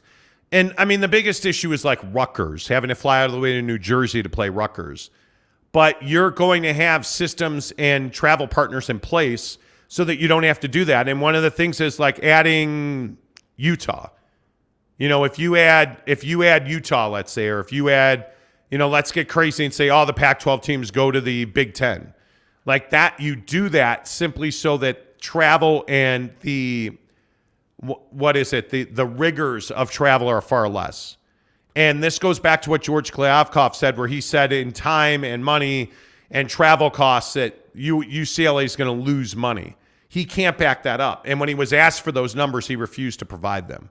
So it makes sense that you would add more teams in the Pac-12 to help USC and UCLA with travel. There's no doubt about that. Keith Carl says, your Mark figured out how to play chess on Kliavkoff's Candyland board. Absolutely right. Absolutely right. Tanner says, that's honestly the best way to describe this situation, Keith. Dale Donut says, I'm a proponent of Arizona, San Diego State, Wazoo, and Oregon State to the Big 12. But why would you add Oregon State to the Big 12? What does Washington State and Oregon State bring to the Big 12 that Utah and Arizona State do not? Utah wants to stay with Cal and Stanford. Based on what? Chris Hill, the former AD, saying that Utah's got alumni in the Bay Area? What do you mean they want to stay with Cal and Stanford? But reality is, if Oregon State and Wazoo are invited to the Big 12, they bail yesterday. Well, I think Wazoo, Washington State, and Oregon State are more likely to go to the Mountain West, would be my guess. Because don't forget, the Mountain West gets a new commissioner here at the end of the year. They have a TV deal coming up. Yeah. I mean, I think it is. I think it's very interesting. Very interesting. Tanner says, Jake, give me the "You're welcome" drop, please. You want the "You're welcome" drop. What drop is he talking about? I believe that is a Conor McGregor drop. That's a very obscure you're drop, welcome. Though. Yeah. Yeah. I got you. Matt Ritson says, help, Mr. Wizard. Don't want to be commissioner. Take conference to down to gravel yard. Will be dead forever. Okay. Been talking Woj Jazz ain't tank. Big Daddy Magic is sad. You're welcome. Okay. Big Daddy Magic is sad. Mitchell Harding says, hey, fellas, been both looking good. Hoping you and your family are doing well. Mitchell, good to see you. Always good to see you. Let's see. Travis, Jeremy Severe says, would George be like this if the Pac-12 was in such a desperate position? I don't know. I think he's part of the reason they're in a desperate position. Yeah, they are. There's no getting around it. I mean, these other conferences are walking away from you, and you want to sit here and talk about how Amazon is like, I saw this whole narrative yesterday, and this narrative has been alive and well the last few days about how Amazon's going to buy up the Pac-12 network, and then they're going to spend $1 billion on the Pac-12. And it's like, dude, Amazon has no need to do that. It makes no logistical sense for Amazon to go out and buy the Pac-12 network. That just they don't need that. They can stream it without you. Like, that's just not it's not an option for them. It's not something that they would do. It doesn't make sense. A plus B equals X in that scenario. Like, come on. A plus B equals X. Yeah, like, it doesn't add up. And that's what I'm saying. Like, I do agree that George is kind of just in this, I hesitate to say fantasy land, because I'm sure he's got his ideas and why he thinks the way he thinks, but like, I just don't know how you don't see the writing on the wall here. I don't know about all that. I mean, like, he's just, it is what it is. Movie Time Blues says the Big Ten would just redo the commercial with Western programs in it. They would. They would. Jeremy Bolton says, good morning. I'm tired. I'm tired too today. Dude, yeah. Slept terribly last night. The change in when Utah cools off and it starts getting windy and you get the crispiness in the air, your body goes through sort of an ass kicking. The thing that bothered me, so Jake was sick last week, which pretty much means I'm sick this week. Yeah. He had this cough last week, which means I have this cough this week that I actually haven't had that much of it to deal with. But last night at like 11 something, I woke up with one of those terrible coughing fits in the middle of the night that everybody gets? Yeah. And I slept like for 30-minute increments last night. It was brutal. It was terrible. It's ridiculous. Jake gets to my house every morning at 4:30. Then we leave, drive up to the Maverick Center, do the show. Yeah. I got down on my couch this morning at like 4:07, and I slept from about 4:10 to 4:30. Yeah. Woke up when Jake walked in my front door, and here we are. Like, the nap I'm going to take today is going to be righteous. Oh my God. I cannot wait. Is this going to be, so there's two kind of naps. Are you thinking this is going to be a couch nap where like you get in the recliner and you kind of go that way and close the blinds, or are you going full on bed nap? You got to go bed nap, huh? I'm going bed nap. Yeah. I'm going bed nap. Blackout shades, yeah. Just give me an hour. Hour, maybe two. Yeah. Give me a power nap. I'll be good to go. By the way. Yeah. The Powerball is $1 billion. You're the guy who's like, that's a waste of money. Well, You're never going to win it. And if you do, you're going to spend it on filet of fish. Well, we're talking about the fact that you had a rough night. And there's some things we have to do this afternoon, at the Maverick Center. And I was just simply saying, okay, well, you can't get a ticket in Utah, so that inherently means that there may or may not be a couple, a 2-hour drive to go and get one, and you're tired, and I resonate with that. Being tired is not a rare thing on this show. Jackalope, I said the Powerball is $1 billion. That's right, T. That's $1 billion. I said, Jake, I said $1 billion. Yeah, I understand, $1 billion, right? And you don't seem... I'm more than happy to go out there, man. I'm more than happy to do it, but I just don't want you to feel exhausted. I said it $1 billion. Yeah. What do you want me to say? I mean, I would tell you that we need to figure out how to get up to good old Evanston, Wyoming should we give away lotto tickets on the show tomorrow? If we give away lotto tickets on the show tomorrow, who would show out? Need to know in the comments. Because we did this last time, it was $1 billion. Yeah. And I'm trying to pull it up, but yeah, go ahead. Yeah. So the way it works is with this particular lotto, I guess that the only way you can get $1 billion is if you take the monthly payment option. Yeah. So if you take the cash option, you wind up after federal and state taxes. Oh, I'm sorry. Excuse me. It is not $1 billion. It is not $1 billion. It's $1.2 billion. It is $1.2 billion for the drawing tomorrow. So okay. So all right. If we get lotto tickets, are you guys willing to come by the Maverick Center to pick them up? Like how many people are interested in this? We need to know. I said $1.2 billion. I feel like tomorrow might be a donuts and lotto ticket day. What do we think? Dude, I had so much. I had more sugar yesterday than I've had in like the entire previous year. Like I had a lot. I mean, I had a lot. It's good times. Yeah, I mean it was all right, dude. I like Tootsie Rolls. I'm here to say it. All right, do you really? Oh man, dude. I used to. There it is, right there. There it is, right there. I said it's $1 billion. So I said, yeah. It's $1 billion, dude. Yeah. 1.2. I said $1 billion. Yes. The cash option is $597 million. It is what it is. Yeah, dude. And you're not interested. No, I'm interested. I just feel for you that last night was rough. That's all. Yeah, I don't know how we don't do that. It's a flipping $1 billion, dude. What are the people saying? Are they in, or what's the deal? Caleb says, Caleb gets it. $1 billion generational wealth. My kids don't have to worry about it. But you're not having kids, so it doesn't matter. Right. Let's see. Kenai Johnson says, I'll be there at 5:30 in the morning before the show starts. Well. Travis Bird says Big Daddy Magic is do you in. The hell does that even mean?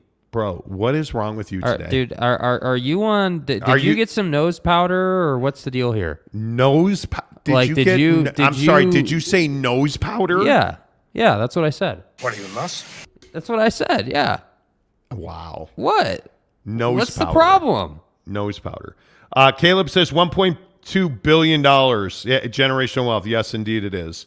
Let's see. My Monty fan says, Monty, the difference of you taking a nap or running to Evanston. Take the nap, but if you won, what would you do with the money? No, I'm going to Evanston. If I won, what would I do with the money? I mean, I think the first thing I would do with the money is I think I'd keep working. I think I would keep like there would be no reason for me not to keep working. Right? I mean, yeah, I mean, this is I mean, it would certainly take some of the pressure off a motherfucker, you know what I'm saying? Yeah, dude. But the first thing I would probably do, buy some real estate? No, I probably wouldn't in this climate. I don't know. That's an interesting question. I mean, I would want to help some people. I wouldn't tell anybody that I won the lottery. See, this is also another thing. God, dog, what's the first thing I would do if I won? My first answer always is take a trip. I would travel. Mm-hmm. But I don't have a lot of time to travel. Afghanistan.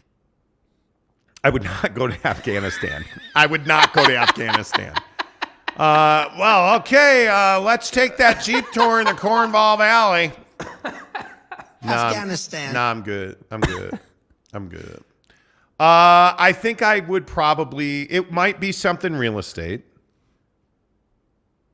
I don't know what I would do. I would probably open up a savings and tax shelter. Got to get your Cayenne.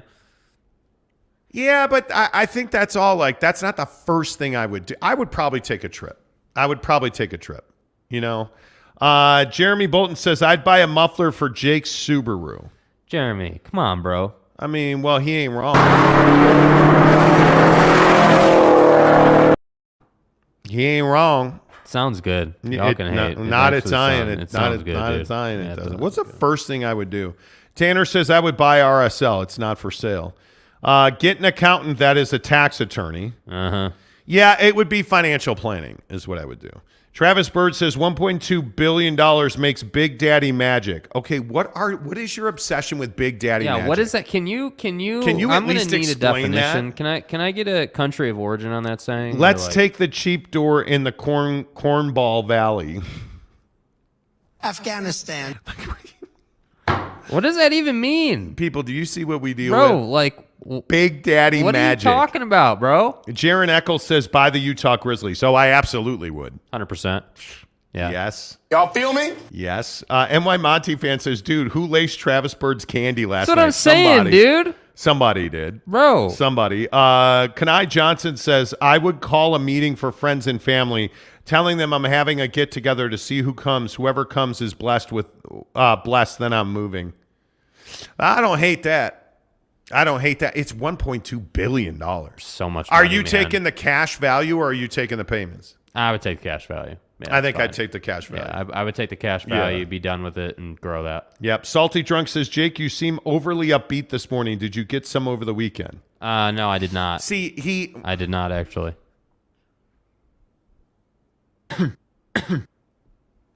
No, I'm not going to say it. I'm going to...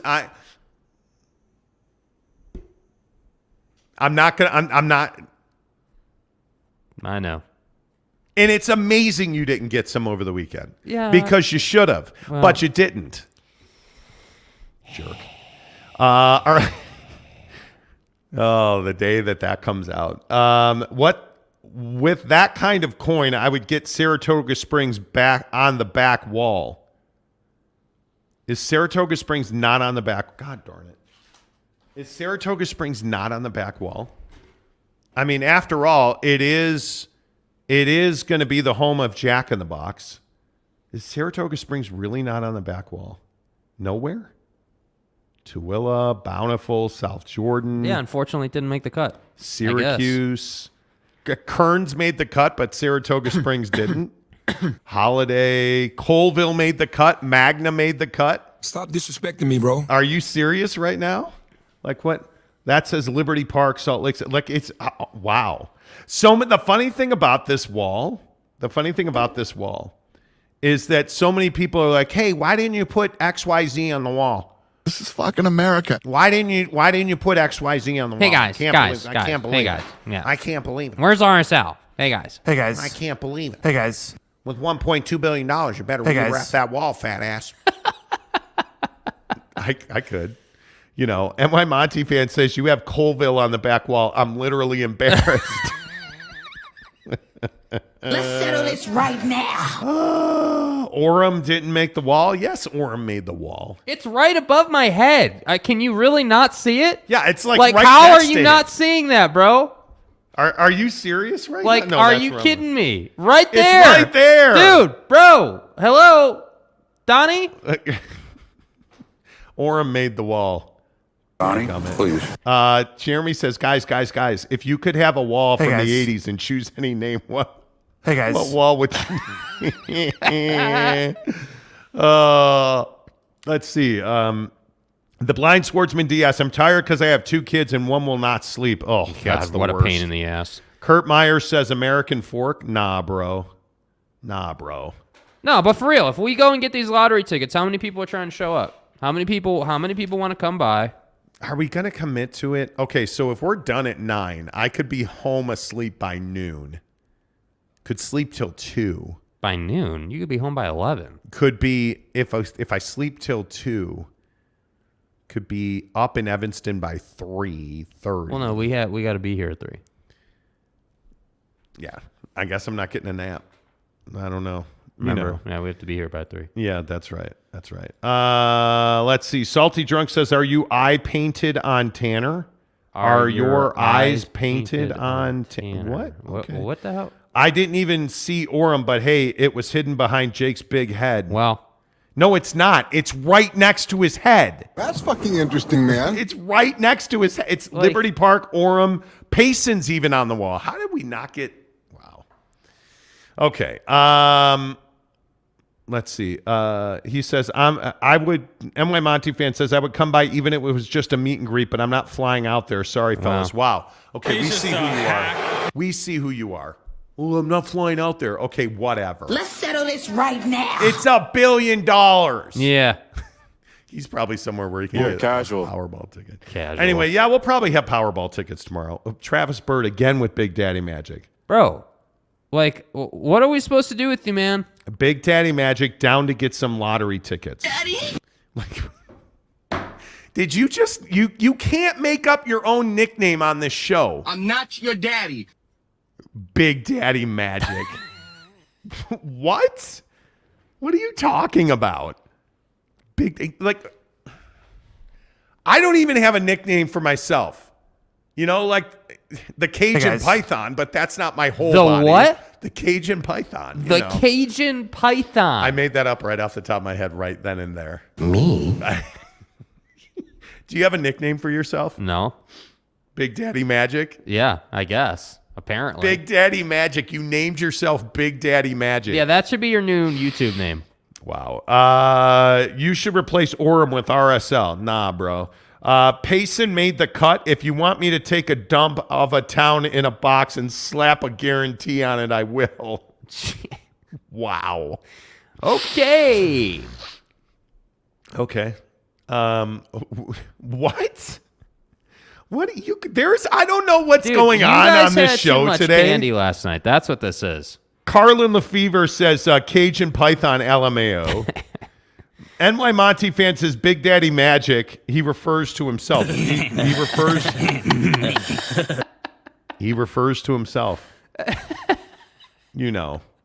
The Spank Bank? Bro, okay. come on. Who is saying that? Oh, right here. Salty Drunk says, put RSL up there for Tanner so he has something for the Spank Bank, please. No. What is going on? What is going on? All right, let's. We should probably switch gears and talk Utah Jazz basketball to get let's away. Get off of the Python Maybe we should vibe. get away from Big Daddy Magic for a few minutes. Jazz sweep the Memphis Grizzlies in a 2-game set. They are now undefeated, and they've won the NBA championship. Was the Donovan Mitchell trade a mistake? No, I'm kidding. The Utah Jazz did, in fact, sweep. The Utah Jazz did, in fact, sweep the Memphis Grizzlies. Is this a playoff team? I think that's the question of the morning right here on the Monty Show. And the biggest stories in sports, as always, presented by Quick Quack Car Wash. Make sure you get to Quick Quack Car Wash. Bring the kids because it's fun. Honestly, going to Quick Quack's fun. It's something I look forward to because of all the lights and the different colored soap and whatnot. And it's quick, it's cheap, it's affordable. Quick Quack Car Wash for all of your car washing needs. Is this a playoff team? This is a big question for me. And I think this is a playoff team. I think we've learned that this team is going to be tenacious and they are going to defend passionately.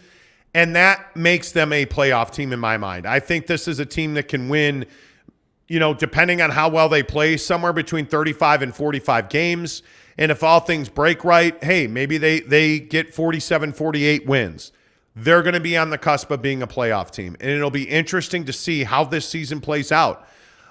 Because I think if you can win 47, 48 games, Jake, I think that puts you right on the line. And, yeah, I think they're a playoff team. Yeah, I think what's really fascinating about this team is they do work really hard. And I think a lot of NBA teams win their games through tactics and strategy and just exploiting the weakness of the other team where this Utah Jazz team doesn't really do that at all. I feel like this Utah Jazz team very much is focused on themselves and just kind of focused on executing the game plan that Will Hardy gives them on any given night. And a lot of times it's a very similar game plan night in and night out. I can't tell you how many times I've seen the drive off the strong side wing, kick it to the weak side wing play. It's a very easy play.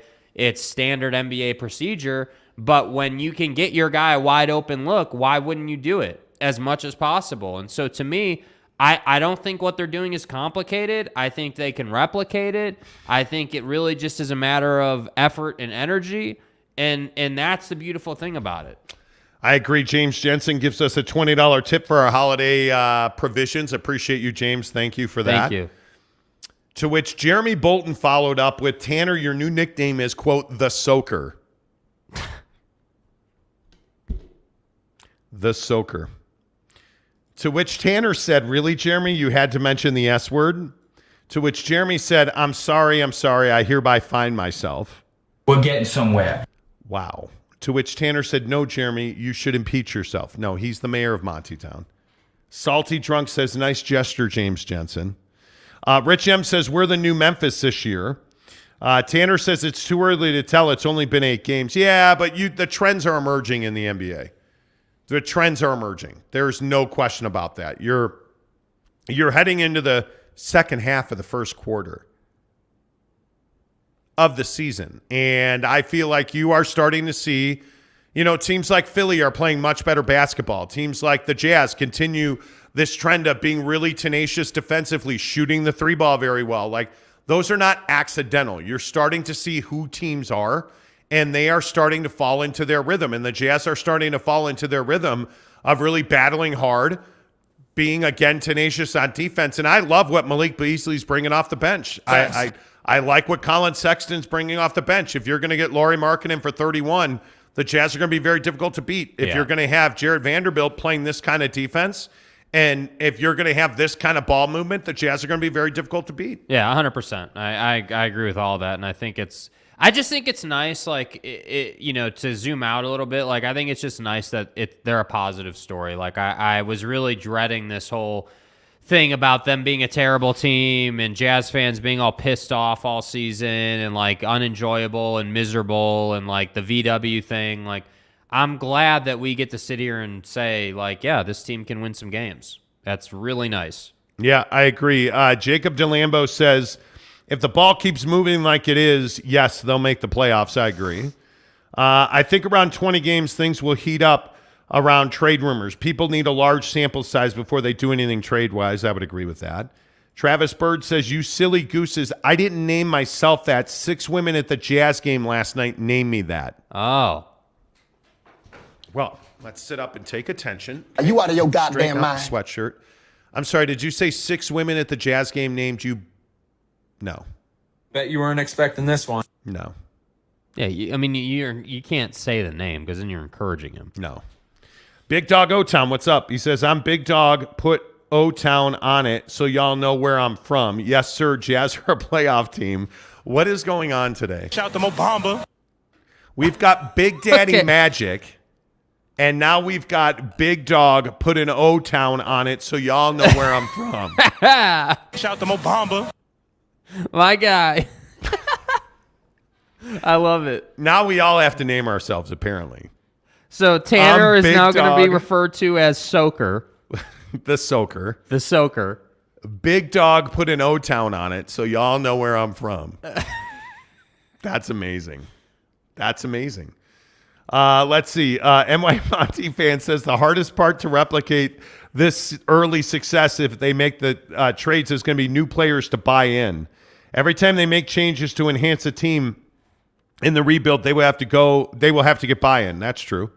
I agree with that. Kurt says, if this is tanking, I'm in. Yeah, let's all tank this way. James Jensen says, Stockton and Malone would appreciate this team a lot, I believe. Yeah, I mean, I think the ball movement is awesome. I love the way that they share the basketball. That Jordan Clarkson is passing more is crazy. Yeah. Buckle up for some Wemben drama. See what it's Wembenyama. Right.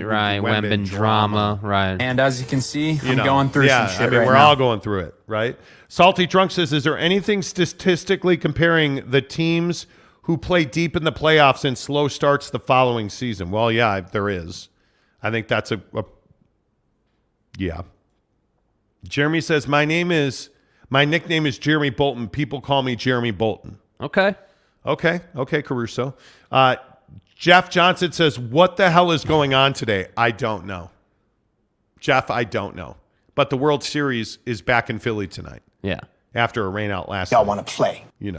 Lauri and Colin are here from Trading Down. The better question is, would fans rather have one or the other right now? Well, I mean, I think Colin Sexton is going to be a starter in this league again soon. Yeah. For somebody or others, I don't know. For the Jazz or somebody else, we'll see. M. Albert says, my question is whether to purchase Jazz versus Magic in Orlando now or wait until I get closer and risk ticket prices going up. No, do it now. Do it now. No doubt about it. NY Monty fan says the Super Soaker, a.k.a. Tanner Plummer. The Super Soaker. Wow. Wow. Tanner says, no, my nickname is Tricky T. Everyone knows that. I refuse to be called the S word. See, but here's the problem. Again, you can't name yourself unless you're Big Daddy Magic. We all know that because he didn't name himself. The host at the game named him. So, Wow. Are we sticking with Tricky T or the Super? We have to go. I mean, it's not up to us. The comment section will rule itself. Oh, my God. The Super Soaker. Yeah, that's his name. I cannot wait to go to sleep. Ace King 88 says, you guys were right. No tank here. Will Hardy got them cutting. The movement is phenomenal. We have a real coach, so real wins. Beating Memphis back-to-back is big. Yeah, I agree with that. Teddy Wayman says, Chief Redbeard is my FanDuel name. Okay, Chief Redbeard. Everybody's naming themselves now. Salty Drunk says, I'm putting some salt on it so you know I'm being a jerk. Okay. So you tried to. I have to let somebody in, so I'll be right back. Big Dog, and you put O-Town on it so you know where he's from. I'm surprised you guys haven't made any jokes about Colin's last name. Colin who? Jerome Patterson says George couldn't find himself out of a plastic bag. He's completely lost. Okay, that seems aggressive. That seems very aggressive. Jake's left, by the way, which is fine. Welcome back. Hi, thanks. Hello. My Monty fan says, I think the Jazz have to keep Lauri Clarkson and Sexton and Vanderbilt At least I hope they do. I don't see them trading any of their core pieces right now. I don't know about you. Are you? I mean, I don't think that you're going to trade anybody until you get, to the deadline. Like, I think this team is what it is. And I don't know. I'd be surprised. Honestly, I'd be surprised if you trade Markkanen or if you trade, Sexton this early on. I mean, you made a major move to get him. Okay. This nickname thing has gotten out of control. Salty Drunk says, that's such a super nerd name, Tricky T. Not happening. It's Super Soaker. In all capital letters. Jeremy says, I'll take Grocock's name if it's still on the table. The innuendos in Grocock being on the table? No. So you better check yourself. Kurt Meyer says, 1-800 Super Soaker. Magic Mike repping the Cuse. See, like, I don't know what we're supposed to do about this. I don't know. What are we going to Jake, what's your nickname going to be? I don't know. Because I already have one. Monty's my nickname, period. Jake? Right. Yeah, I don't have a nickname. What are you going to be? Textually engaged? Okay. No. No? No. Okay. I don't know. That's not a good nickname. Do you want me to tell you what I think your nickname should be? Sure. No, I probably shouldn't. Okay. I don't want it to be awkward. Right. And whatnot. I just got Mrs. Monty's text that she's here, even though she's already here. I don't.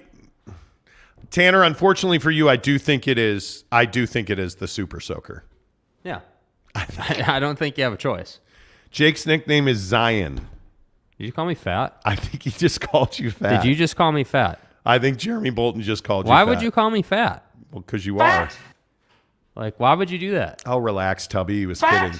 And my Monty fan says, you have to admit it. It seems that whatever Danny Ainge touches turns to gold. Could be. True. Eric says, Mrs. Monty dropped Jake's nickname yesterday to close the show. No, we're not going back to that. We're not going back to C rings. We're not doing it. I'm not doing that. That's right. I'm not doing that. I wonder what she has in stores for the news today. I don't know. I guess we'll see. I don't know. No, Zion National Park, he says. Yeah. Zion National. I don't I don't understand why. Yeah, I don't know what you mean, Jeremy. Jeremy, I much preferred the fat part of that. J-Mon, Michael Harris says, could be. Tanner, you started it, so you have to own it. Soak it up. Exactly right. Tanner, you bring the crap on yourself, SS.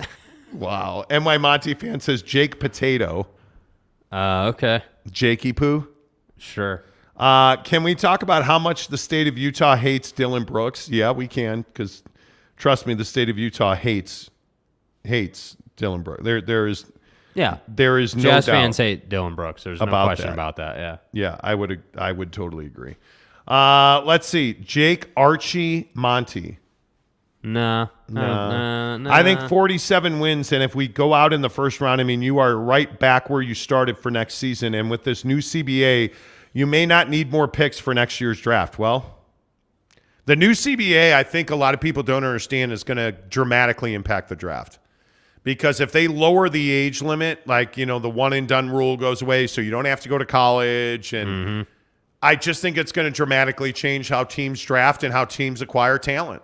And when you look at the way MLB does it, and hey, if you go to college, you got to go for 3 years, or the hockey draft, or you look at the NFL draft, like all of them have age restrictions of some sort. Whatever you call it, it is what it is. Right. Should the NBA, do you like the age restriction? Because I think kids skipping college to go right to the NBA is a mistake. I mean, they're just not ready. Well, I mean, I think it works both ways. I mean, was Kobe ready? No, probably not. No. He had a bad season, but then he built a Hall of Fame career. I think that I am a big fan of letting guys make their decision on what they want to do, and I think that, yeah, a lot of guys will come to the league and be one and done, and then there's going to be some attrition, and there's going to be some injuries and some things that guys go through because they're young. And I think but I think you have to allow that process to play out. And I think, we get a lot of feel-good stories when guys retire about, like, finishing their degree and, like, holding up their they're promised, like Larry Fitzgerald, the great Cardinals wide receiver did that, where, he came to the league, the NFL, and he did his thing, and then, towards the end of his career, he finished his degree. Like, I think there are ways to work with it, but there's no doubt it impacts what teams are going to do. Tanner's upset. Why? Tanner says, no, I was the one who brought up the Mormon mom talk stuff, which I regret. Jake was the one who brought up the S word. No, I was not. Originally, I was not. I didn't even know what that was. He also says it's so typical of this show. Someone could say Tanner is a Nazi and everyone here would believe it. Well, are you saying you're not? Like, that's what happens. Boyd Lake says Jake Lake City, JLC for short. I don't mind that. JLC. Yeah, Jake Lake City. Okay, we knew a JDLC. Mini Monty Fat Jesus says, well, the NBA is finally using the G League for good. They will, but they won't do that until after football at 50, 10 of the hour, every hour on the Monty Show. Yeah, that was quick. Page flipping. He thought he was going to get me. I did get you. He thought he was going to get me. Tell me I didn't get you. I did get you. All right, let's hear from... does anybody care about Tom Brady's divorce? In all seriousness, I need an answer to this billion-dollar question. Right after you hit the like button, leave a comment talking about whether or not you care about Tom Brady's divorce, because I think it's fascinating that he went on his podcast yesterday with Jim Gray. They do a podcast every week, Larry Fitzgerald, Tom Brady, and Jim Gray. Tom Brady talked openly about the challenges of his divorce. I'm fascinated by it. I don't know why I'm fascinated by it, but I am fascinated by Tom Brady's divorce. Number one, to be in a position where you're like, yeah, Giselle, hit the road. Goodbye. And she leaves and buys essentially a $2 million house in Miami. The life they must lead is amazing. And now I cannot wait to see who he replaces Giselle's Bunchton with, because you're stepping down, right? I guess. There's no doubt about that. I don't know that there's no doubt about it. I think it depends. I think you are definitely stepping down. My wife is trying to give me hand signals, and I have no idea what she's saying. My point is, I think he's absolutely stepping down. Let's hear from good old TB12 with Jim Gray talking about his divorce and the impact it has on his football career. Yeah, Jim, I think there's a lot of professionals in life that go through things that they deal with at work and they deal with at home. And obviously the good news is it's a very amicable situation, and I'm really focused on two things, and taking care of my family and certainly my children, and secondly, doing the best job I can to win football games. So that's what professionals do. You focus at work when it's time to work, and then when you come home, you focus on the priorities that are at home, and all you can do is the best you could do. And that's what I'll just continue to do, as long as I'm working and as long as I'm being a dad. Is there a challenge compartmentalizing between the two? Well, I think that's what being a professional is. So I've dealt with a lot of challenging situations on and off the field over 23 years, and a lot of it does play out, in front of a lot of people. So, I think the interesting thing for, football player, athlete in general is, you're out there. I always say we're not actors, even though we're on TV, that is our real self out there. We're trying to do our best. That's how people really have gotten to know me over the years, by being on TV. I agree. And I just think it's awfully interesting that we forget they have a personal life. Yeah. And what it must be, because I know professional athletes that struggle with this exact thing when their girlfriends, I knew a guy whose girlfriend melted down during a game. He went back to the locker room at halftime and, was a wreck in the second half because his girlfriend was texting him about how she wanted to break up. And it's like, I can't even imagine what that must be like. Yeah, I mean, I think it can be difficult for sure, and I think that we don't know all the inner workings, and I think that you have to have some compassion for them, like you do. Yeah. Let's see. Giggity says Tommy already has a line waiting to fill Giselle's Bunchton. He'll be fine. Agreed. I would agree with that. Travis says Big Daddy Magic don't care about Tom Brady. Okay. Big Daddy Magic. I don't even know what to say to that. Brady is getting divorced because he's solely focused on football. Could be. Tommy going to find a 20-something-year-old and be just fine. This is his second time doing this, so he'll be fine. Okay. That could be, Kai Johnson says, I'm about to ruin the show. Google Alabama Hot Pocket. Stop. Don't do it. Don't. Tanner Plummer says, I'm not upset. I just think this is sort of funny. Okay. Boyd Lake says, I'm bummed by the Tommy Brady divorce, but I'm convinced Giselle is cray-cray. Are you really convinced she's crazy? Yeah, I'm not convinced she's convinced crazy. of that. Yeah, I think that's a little excessive. I've come around to the fact that she's, and we tend to throw around the phrase, well, she's high maintenance. Yeah. Because as men, we talk down to women on a regular basis. It was explained to me last week what mansplaining is. But I don't think she's crazy. I think that she has something she wants, and she was not going to let go of it. She wanted Tommy to retire, or she was going to divorce him. The Boston's getting better. Yeah, it's getting better. Tommy and divorce. Divorce me. High maintenance. Anyway, I don't view her as high maintenance. I think she was worried about Tommy. And my microphone almost fell down. So, Salty Drunk says, that chick has had some serious work on that face. Wow. Okay, that was a little rough. On that face. That was a little rough.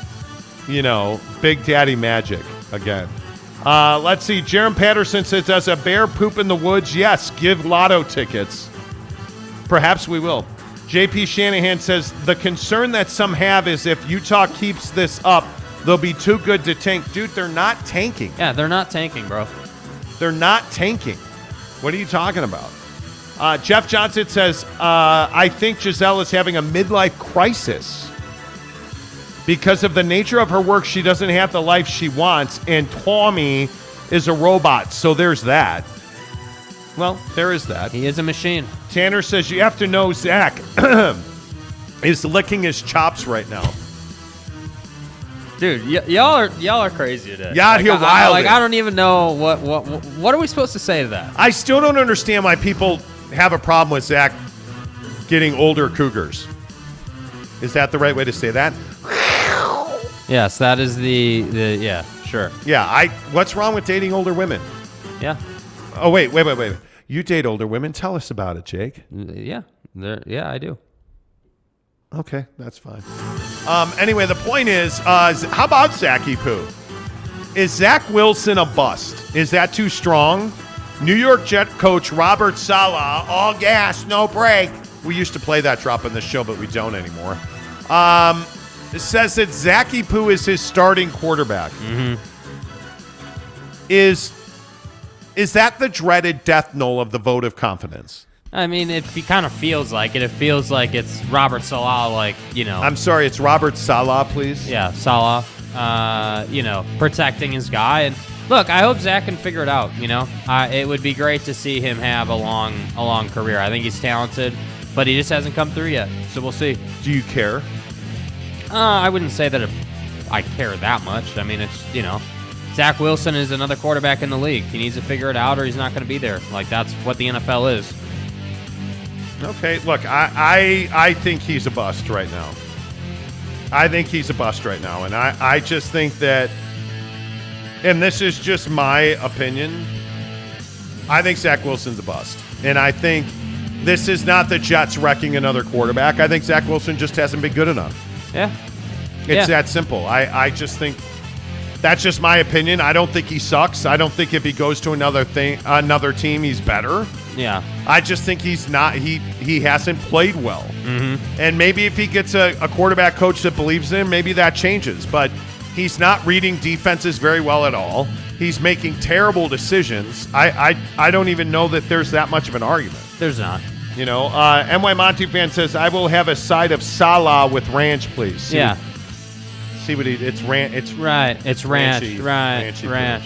Which, by the way, ranch on pizza is amazing, which is why you need to get Papa Murphy's Pizza. Download the app, order your pizza through the app, use the promo code Monty25 to get 25% off your purchase of $25 or more at Papa Murphy's Pizza, papamurphyspizza.com.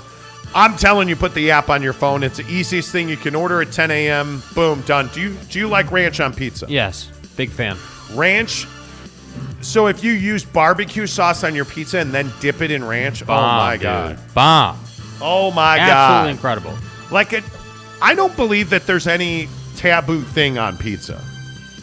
I mean, not really. It's all preference. Other than pepperoni and olives. Like, you can't put pepperoni and olives. If you eat olives, you're just, You know. It is Come on. what it is. Jeremy Bolton says, I don't think it helps that the O-line won't block for Zachy Poo. Probably not. I mean, I think it doesn't help that he throws interceptions by throwing back over the middle of the field. That's dumb. Mike Maple says, does this mean that Tommy will start that John Daly diet? Probably not. Nobody gets depressed when they break up with their girlfriend. Bro. Do they, Jake? Yeah, they do. Okay. Anyway, the point is, have you started the John Daly diet? No. You haven't? Okay. What, you seem upset. I'm good. Jake, can you make a drop of the amazing? I'll try. You could. Thanksgiving pizza, stuffing as the crust, cranberry as the sauce, turkey and cheese as the toppings. Yes, please. Where's the apple pie fit in on that? Jeff Johnson, I guess I should be putting these on the screen. Jeff Johnson says, I think Zach will figure it out. His precision and arm talent is excellent. Just needs to get the right guy to help him get his head straight. He'll be good. Yeah, I mean, he better be good. He better be good. All right, Football 50, 10 of the hour, every hour on the Monty Show. Presented by the Advocates, UtahAdvocates.com. If you've been in a wreck and you need an attorney, if you're sitting here asking yourself if you need an attorney, the answer is yes. You've been in an accident and now you're injured. Though it wasn't your fault, you now have to deal with getting your car fixed, mounting medical bills, and insurance companies who don't play fair. But don't worry. The experienced team at the Advocates are here to get you the support you need. 8 o'clock on the Monty Show, presented by the Advocates, UtahAdvocates.com. Mrs. Monty is trying to confidently wiggle her way into the room wearing a vest. Hey, good she's going to be able to hear the drops now. Good morning. Yes, she's going to be able to hear the drops. Mrs. Monty is going to put her headphones on, and she is going to be able to hear the drops because, yes, we actually invested in a pair of headphones. So we will. Turn the mic up. You got it. I mean, they're headphones. You put them over your ears. You put them over your ears. God. Hello. Like, it's amazing to me that you just struggled to put on headphones. She needs to turn the mic up. I should probably turn her microphone. Turn the mic up. Good morning, Mrs. Hello. Monty. It's not my fault. Whoa, what happened? Hello? Hello? Hello. Are you on? She's not. What? We can't hear. What is going on here? Oh, I hear myself in my headphones. Can't hear her, bro. I cannot hear her. Hello? Okay, let's try 4. Yeah, what is the what is like, we have had studio gremlins in this deal. Hello. No. I cannot hear her. See, I heard myself fine when whatever. Put it back in 3. What is the story here? Yeah, I don't understand. Can you hear yourself now? Yeah, I don't understand why this is. Hey, what do you know? There we go. What do you Buttons say? on the What do you mic, know? huh? What do you say? It's his first time using the board. Man, today. well, but I'm telling, we have had some technical issues. Salty Drunk says, the vest shows off your beautiful eyes, Mrs. Monty. That's not what he meant. I don't believe that's what he meant. He was not talking about your eyes that it shows off. Of course he meant that. Yeah, that's exactly what he meant. Wait, I almost forgot. Mont has a nickname already. It's Karen Monteminer. Okay, well, you can try to dispel your nickname as the Super Soaker Tanner, but that's not, no, man. You ain't going to do that. Eric and Raleigh says, Tanner, you failed as the executive producer. Sometimes, quote, sometimes you crank the Soulja Boy, and sometimes the Soulja Boy cranks you. Facts. Okay. I'm not... What? No, okay. That's a song reference. No, are you sure? Did you? I wasn't sure if you knew that song or not. Guy, what? I'm just trying to help. All of a sudden, you're single, not single, guy, and all of a sudden you like feel empowered and stuff. You out of your goddamn mind. Well, You feel empowered. no. Do you want to? I didn't know if you knew that song. Sorry. Okay, it's fine. All right, let's talk about Jake Paul real quick because Mrs. Monty wants to talk about this story today.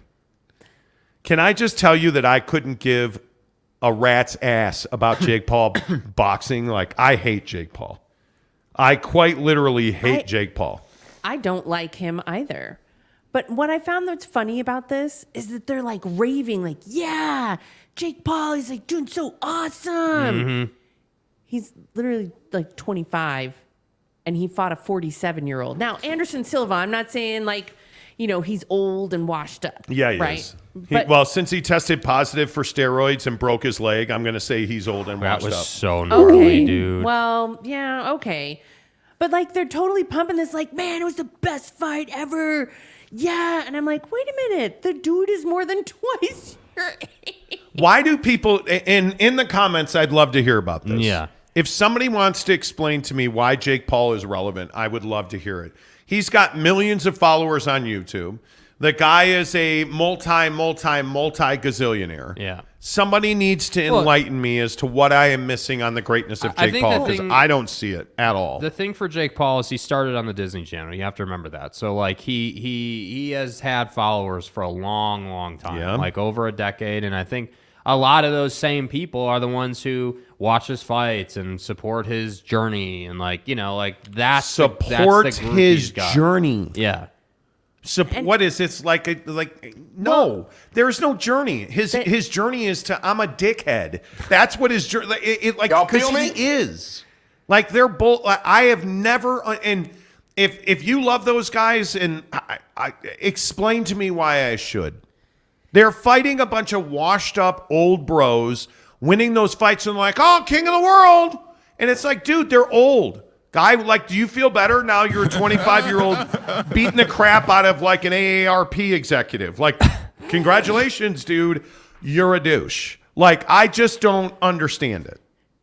I don't. Now, I would say I couldn't get in the ring, and most people couldn't get in the ring with Anderson Silva and not get the crap beat out of him. No, I don't think so. That's a lie. I couldn't. Yeah, I couldn't I'm either. Say no.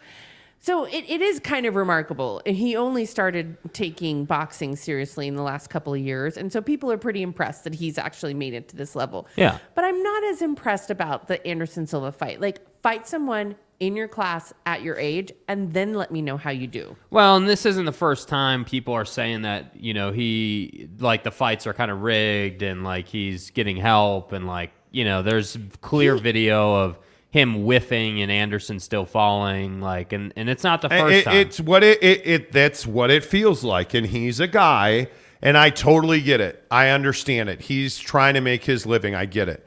There is no doubt in my mind, and that was going to be my next point, is that I think he pays guys to dive. Yeah.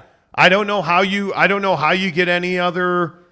Yeah. You come to any other end than that. Like I just don't. I have no respect for the guy. Jake Paul is a sideshow. He's a circus. I would agree with that. He's a clown. Yeah. He also, because he already has, so when you think about the normal path for a boxer, you're not coming from a lot of money. Yeah. And so you don't usually have a huge team. You have the gym that you work out, you have a team, but not like Jake Paul, I want to say, has like 20 people on his team.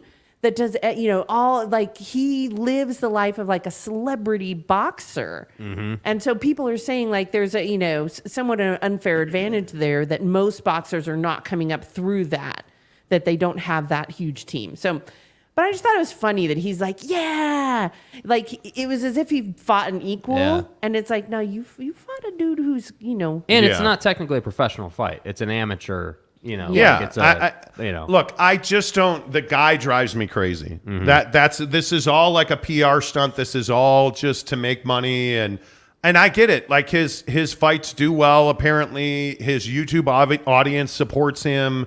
Like I totally understand it. Like there's value in him. I totally understand it. I would never pay to watch this guy fight. Mm-hmm. No. I won't do it because I don't see any value in the It's not entertainment. It's professional wrestling. Well, and I think the other thing that they're counting on is like because it's amateur fights that it's like it's relatable to your average Joe. You know, like this is very different than a UFC fight or like a Mayweather fight or something. You know, how different is it though? I think it's completely different. Yeah, it's a totally different product. It's not anywhere near a professional fight. Yeah. But I do think that you said something that's important. Relatable. Yeah. People feel like they know Jake Paul. They feel like they've grown up with him. Mm-hmm. And so I think that brings an extra attraction to what he's doing. Yeah, I agree. Eric and Raleigh says everyone Jake Paul is fighting, quote unquote, is laying down for the money. I don't disagree with that. Carlin Lefevre says Jake Paul is really good at promoting himself. He's excellent at promoting himself. Super. Kyle A says, could you turn up Mrs. Monty's mic a little bit, please? Maybe I just need to get closer. Yeah, it's pretty well up. I don't know that I could turn it up anymore. Hey. But if you want to hear more of Mrs. Monty, just tell me that. Jake Paul is basically running bum fights that he participates in, Eric and Raleigh says. I would agree with that. Jerem Patterson, don't like Jake Paul, but I respect the vision and marketing and entertainment he provides to millions. He's not an athlete, pure entertainment, nothing more. I don't mind that. Good point. Yeah, I don't mind that. Jake Paul is a bum, in my opinion, Tanner says. By the way, Mrs. Monty, did you hear that we renamed Tanner to the Super Soaker? Well, the comment section did. We did. We did. Yeah, we did. We The did. comment section did. Yeah. We didn't. Yeah. The comment section did. I do. You know. I really do wish that Growcock was around because there is no better name. Every single day. Every single day. There is no better name. Can we go one show? And this is like this is a serious request. Right. Yeah. Can we go one show where you don't say the word cock? Just one. I know it's a crazy request, right? Like I know it's outlandish. Having fun is Just the name of the game. One show where you don't say the word cock. Maybe. Probably not. Just, I mean, even if, because you're only on for like an hour a day, maybe just 30 minutes a day where you don't roll out talking about, cock rings and cock this, and let's go to the cockfights with Growcock with a cock ring. Just one show. Probably not. One show. You guys said it earlier. I heard you say his name earlier. The comment section said it. Say his name. Because you seem to have some obsession with that word, which, by the way, I'm not terribly opposed to you being obsessed with the word cock. I'm not. I don't want to make this clear. Like, I'm not terribly opposed to that. You know what I got? You know what I got when I woke up this morning? Some cock? Oh my God, guy. Dude, get a room. Jesus. A sore throat. Do you have a sore throat? Welcome to the club. Yeah. Let's get in the hot tub and make out the other night. Yes. Yeah. So I woke up, and I told this story earlier. I woke up at 11:32 last night and had a coughing fit, and I was up till like 1:10. We have a guest room in our house. I went and sat in our guest room for a while. I do this thing in my life, and I don't know why I do this, honestly. Where I stood in my bathroom last night looking at the bottle of NyQuil and debating, am I going to take the NyQuil or am I not going to take the NyQuil? I don't know if I love you anymore. So what did I do? I didn't take the NyQuil. And so what happened at 11:30 last night? I had a coughing fit. Fire and fury. I had a coughing fit. So I was up pretty much all night. I finally fell asleep at like 1:10, and I woke up like every half hour because to fight the coughing fit, I've been using this canteen, right, of late. I really like having the water canteen. So I'm just drinking water to lubricate, moisten the palate. Right. Moist. Right. Right. And it's just one of those things where then I had to pee like every 5 minutes, and it was brutal. And so I got dressed this morning, went downstairs, slept for 20 more minutes until Jake showed up, and here I am. Yeah. Brutal. So you woke up with a sore throat this morning is what you're saying. Yeah. And whose fault is it? Don't look at me. Who had a sore throat last week and a cough? Yeah. So who's got it? And I got over it. So who's got it this week? Yeah. We do. It works in this family. Yeah, that's how it works in this family. So I did not sleep well last night. So The question, Mrs. Monty, is are we giving away lotto tickets tomorrow? Because the original plan was to leave here, go get some lotto tickets, and then come back, and we have to do some other stuff today at 3 here. And now I'm going home and taking a nap. That's what I'm doing. Wow. So, I thought that was the plan, but okay. We need to figure it out. If I have to go up there at midnight, I guess I'll go up there at midnight. I don't know. Well, driving drowsy is the same thing as driving drunk, they say. So. Well, that's true. Who does that? Jake can just punch you like every 5 minutes. No, he'll be sleeping. Yeah. He is also a car sleeper. Yeah. Go Black 45 says Mrs. 100%. Monty is practicing her ASMR voice for her channel. Yeah. Okay. I got you. Right? Tanner Plummer says, Monty, are you jealous of Growcock? No, I'm not at all. Like I think he's 12. Yeah, Big Dog question. O-Town says they want to bring Rocky back on the screen. What number are we at now? 30? Why? Don't do that. No. Sylvester please don't. Stallone isn't coming back to Rocky, in my opinion, Tanner says. I hope not. Cody Whiting says, guys, I opened your show to the word lubricant and moist. Best sports talk show in Utah. Wait, Bet what you were weren't you expecting this one. lubricating? No, I'm not answering that. I'm not. No. See, this is why I'm saying you try to bring me into these conversations. Okay. Make the hand gesture again. What? Oh, it was the throat. Stop it. You do this intentionally. I do not. Yes, you do. I'm convinced. My milkshake brings the boys to the yard. No, I'm not doing it.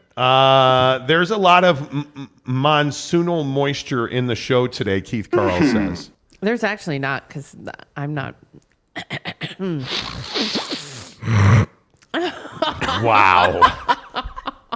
So wrong. Wow. These headphones don't stay very well. Yeah, well, they stay fine on my head.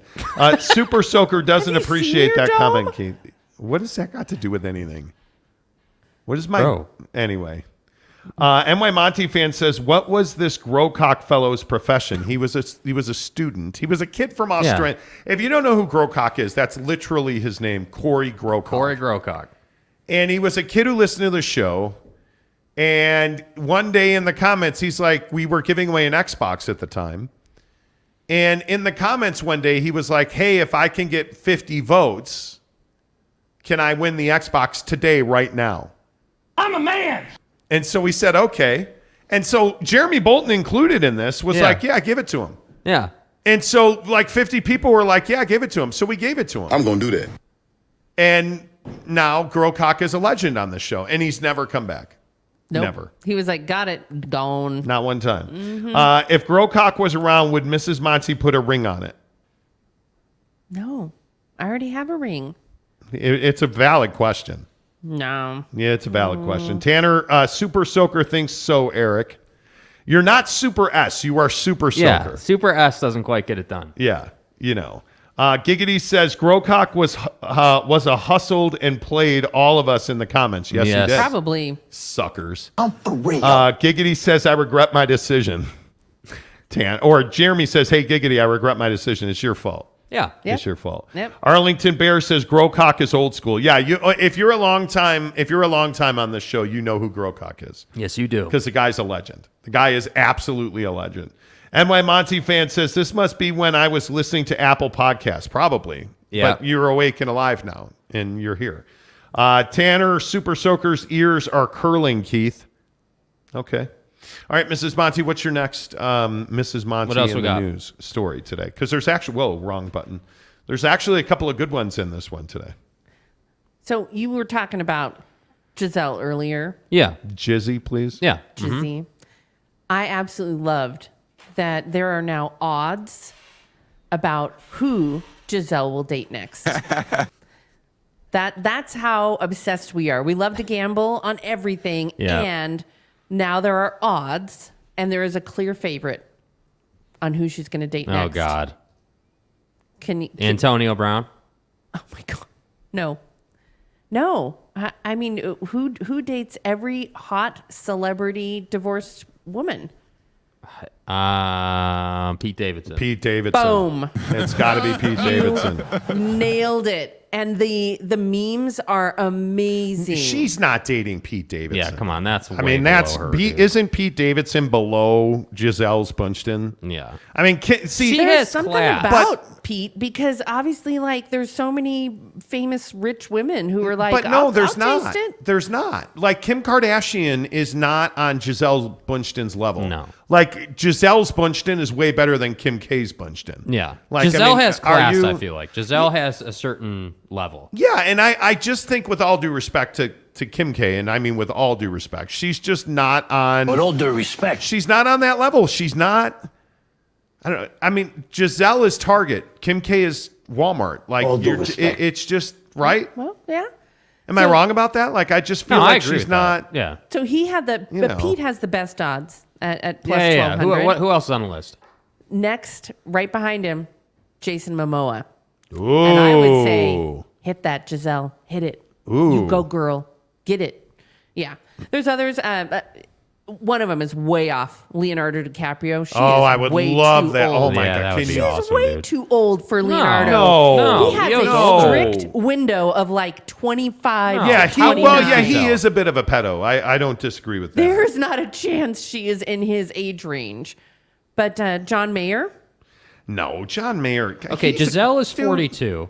Yeah, dude, you lay way down. You lay outside of down. You Leo's lay down with age flies, range. dude. John Mayer has. I mean, dude, he's been around the Leo's block. 47, so we're just saying that Leo likes younger. Oh, do you not know this? He has Yeah, a strict he is a age young- range. yeah, he like, is a I youngin'. actually want to say it's like maybe 22 to 27 or something. Yeah, It's he like dates kids. super, Yeah, super but young. I don't. I look at John Mayer kind of. He's got fleas, dude. That dude has been with so many people. John Mayer. If you were John Mayer, wouldn't you like play the field, man? Yes. I would. Yes, but but you a song, but you'll Giselle swoon. doesn't strike me as a hoe. She's not like Nah, that. She's it's not not that her. woman who's like around. She's not J-Lo around. Like she's Nah. not like that's not who she is. She's. I feel like she's a little more classy than that. Like Yeah. I view her on a different. But again, cut. she hasn't had the opportunity either, though. So it's kind of like, I agree with you, but who's to say, I guess? You know? Chris Evans, he's also. No, come on. Another guy that's been around. Come on. Is Bradley Cooper hot, or is he just like he tans too much? No, he's No, hot. I think women like Michael Bradley McConaughey Cooper. tans too much. No, Matthew McConaughey. Michael. Sorry. Matthew Matthew. McConaughey. Matthew McConaughey smells like you look at him and he smells like BO. He looks like a guy that smells like BO. That's messed up. Right? Well, he doesn't wear deodorant. I don't know. Right? I don't hang out with him. No, he is a known Yeah, it's documented. anti deodorant guy.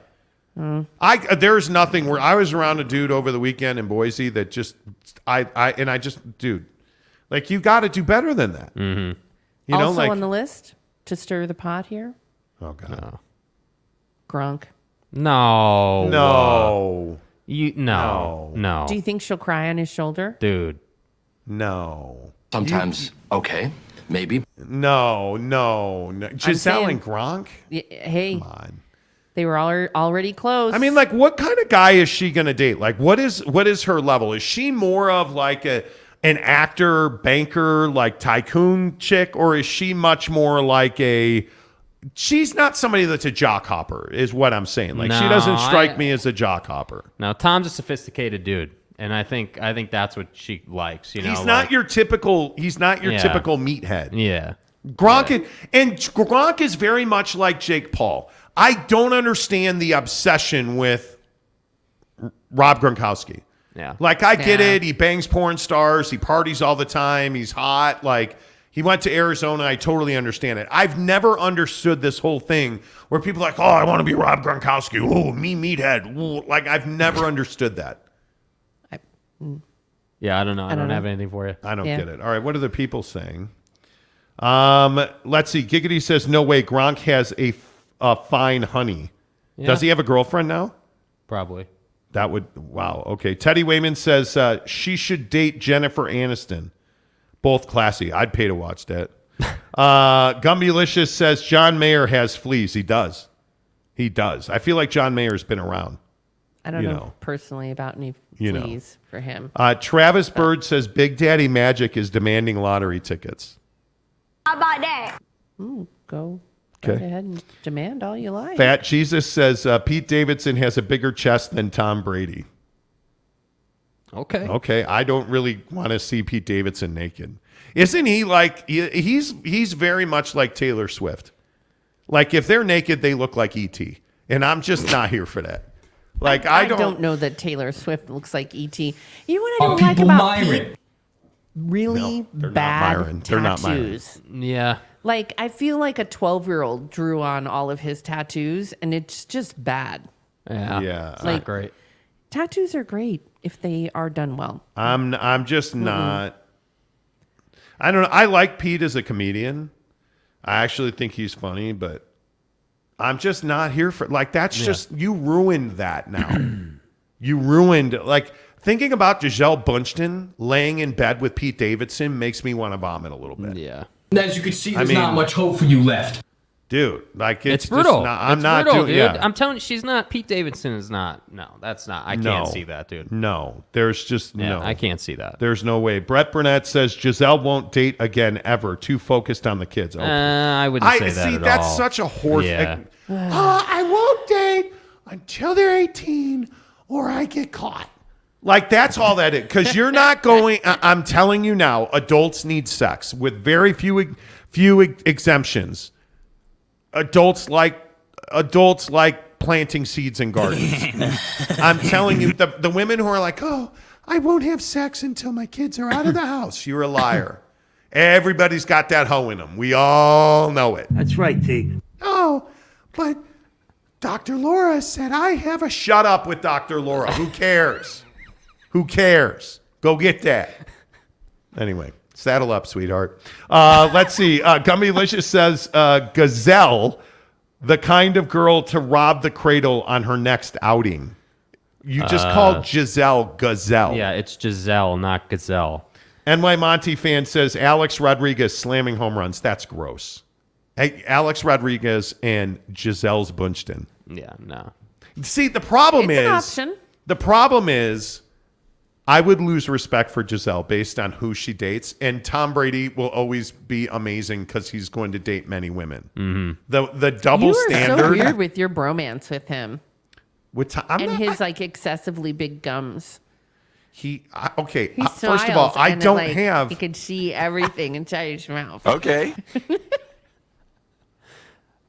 Okay. I don't have an obsession. What do you mean bromance with Tom Brady? I don't love Tom Brady. You have a little bromance with him. No, he mouth kisses his boys. Like I don't. I want it. I saw the reality series on Facebook. Did you see that? Were you duly traumatized, such as myself? No, it's his children. Okay, well, I'm just telling you, that was weird. Let's see. Salty Drunk says that Big Daddy Magic crap is irritating. Can we ban him? See, Big Daddy Magic, look what you've done. Brett Burnett says Zach and Giselle just because. No, Zach Jizzy. Wilson. And Jizzy, excuse me. Oh, that's Zach totally Wilson. like right in Zach's range. Oh my goodness. Why isn't he but- on the odds and board? But here's the other thing I don't understand. Why is he a villain for doing what he's done? Other than he sucks at football. But other than that, like if you're Zach Wilson, you're a good-looking dude. Because he is a good-looking dude, right? Mhm. Like he is a good-looking dude. He's got that baby face assassin game. Yeah, working. yeah, exactly. Yeah. Exactly. You're a good-looking dude. Yeah. Why are you not out trying to field and infield? He's Why are an you assassin. not? Yeah, why are you not running through the entire cheerleading squad? Mm-hmm. I would be. He's not. He's running through the moms of the cheerleading squad. Right. Hey, kudos, bro. But if Giselle did that, the double standard's amazing. You know. I kind of like the idea of Zach and Giselle. You I do. think this is an opportunity. Why did you change your voice to like sultry porn girl? I think this is an opportunity. It's a good call. It's You definitely did. a You good call. changed your voice right there. You know. And I don't know why. Giggity says maybe Jake needed some mouth kissing as a kid and he wouldn't be the way he is now. Wow. Are you uncomfortable with it? What? My voice. No. Not at all. Are you jealous? No, it's growing. Anyway, Teddy Wayman says Zach is a hero in my opinion. NY Monty fan says Zach Milfson wants to tap into the fountain of greatness that is Tom Brady. It starts with Giselle. Yeah, maybe he can get better with the playbook by doing that, you know? There's an opportunity there. Yeah. That's great. Come on. Go. Fat Jesus says she should hook up with Peyton Manning. Oh, stop. Ew. He's gross. No. He he's is so like gross. That story about him at Tennessee where he allegedly, put his butthole on some trainer's face, like, that's disgusting. Like, Peyton Manning's gross. You didn't hear the story? No, but I'd that's have to go back and look it up a little bit. That's but all right. Peyton Manning's Peyton Manning's Peyton gross. Manning's not like, he's not hot in any way. No. He's like, No. Not at all. Tanner Plummer says Zach is only a villain in the eyes of BYU fan base. To the rest of the world, he's a legend. No, he's not. I don't know about all that. What are you talking about? Salty Drunk says, harsh on my man Jake there, giggity. Now all of a sudden, Jake has fans. Apparently. That's fine. They're defending you. Barfing Chicken says Giselle and Kirk Cousins. She wants some of that midday menace. Nah. He is, though. He is a midday menace, though. He's garbage on primetime night games. Oh, my God. So good in the middays. Wow. That was amazing. All right, what's next? Mrs. Monty and your news. Oh, so yeah, we're doing a segment here, but it's fine. Go ahead. No, please. I'll be over here. Bro. What? I've cleared the runway. Is that a euphemism? Right. Right. Yeah. Okay. Got it. Next. No, the next thing I want to talk about, I know Yay is Oh God, here we go. a little controversial, or at least we're just tired of it. But we're sneakerheads. We collect. Yeah. Right? And it was a huge thing. Like, that was the competition when Ye partnered with Adidas. Yeah. That it created the only really true competition to what Nike had going. And now it's gone. Mm-hmm. So there's a lot of speculation on what's going to happen and who he will partner with next, because he is still really popular in places that don't mind racism. Yeah. Like, wow. China. I know, I'm serious. Don't you mean like Florida? Like Russia, China. He's super popular. His shoes are super popular. There's investors over there that are really interested in his work. And so now the question is, you remember when Dennis Rodman went overseas and like they loved him and that's where he thrived at? Now the speculation is that maybe Kanye will move. He will move. Yeah, but you know where he's moving to? You know where he's moving to, right? Where?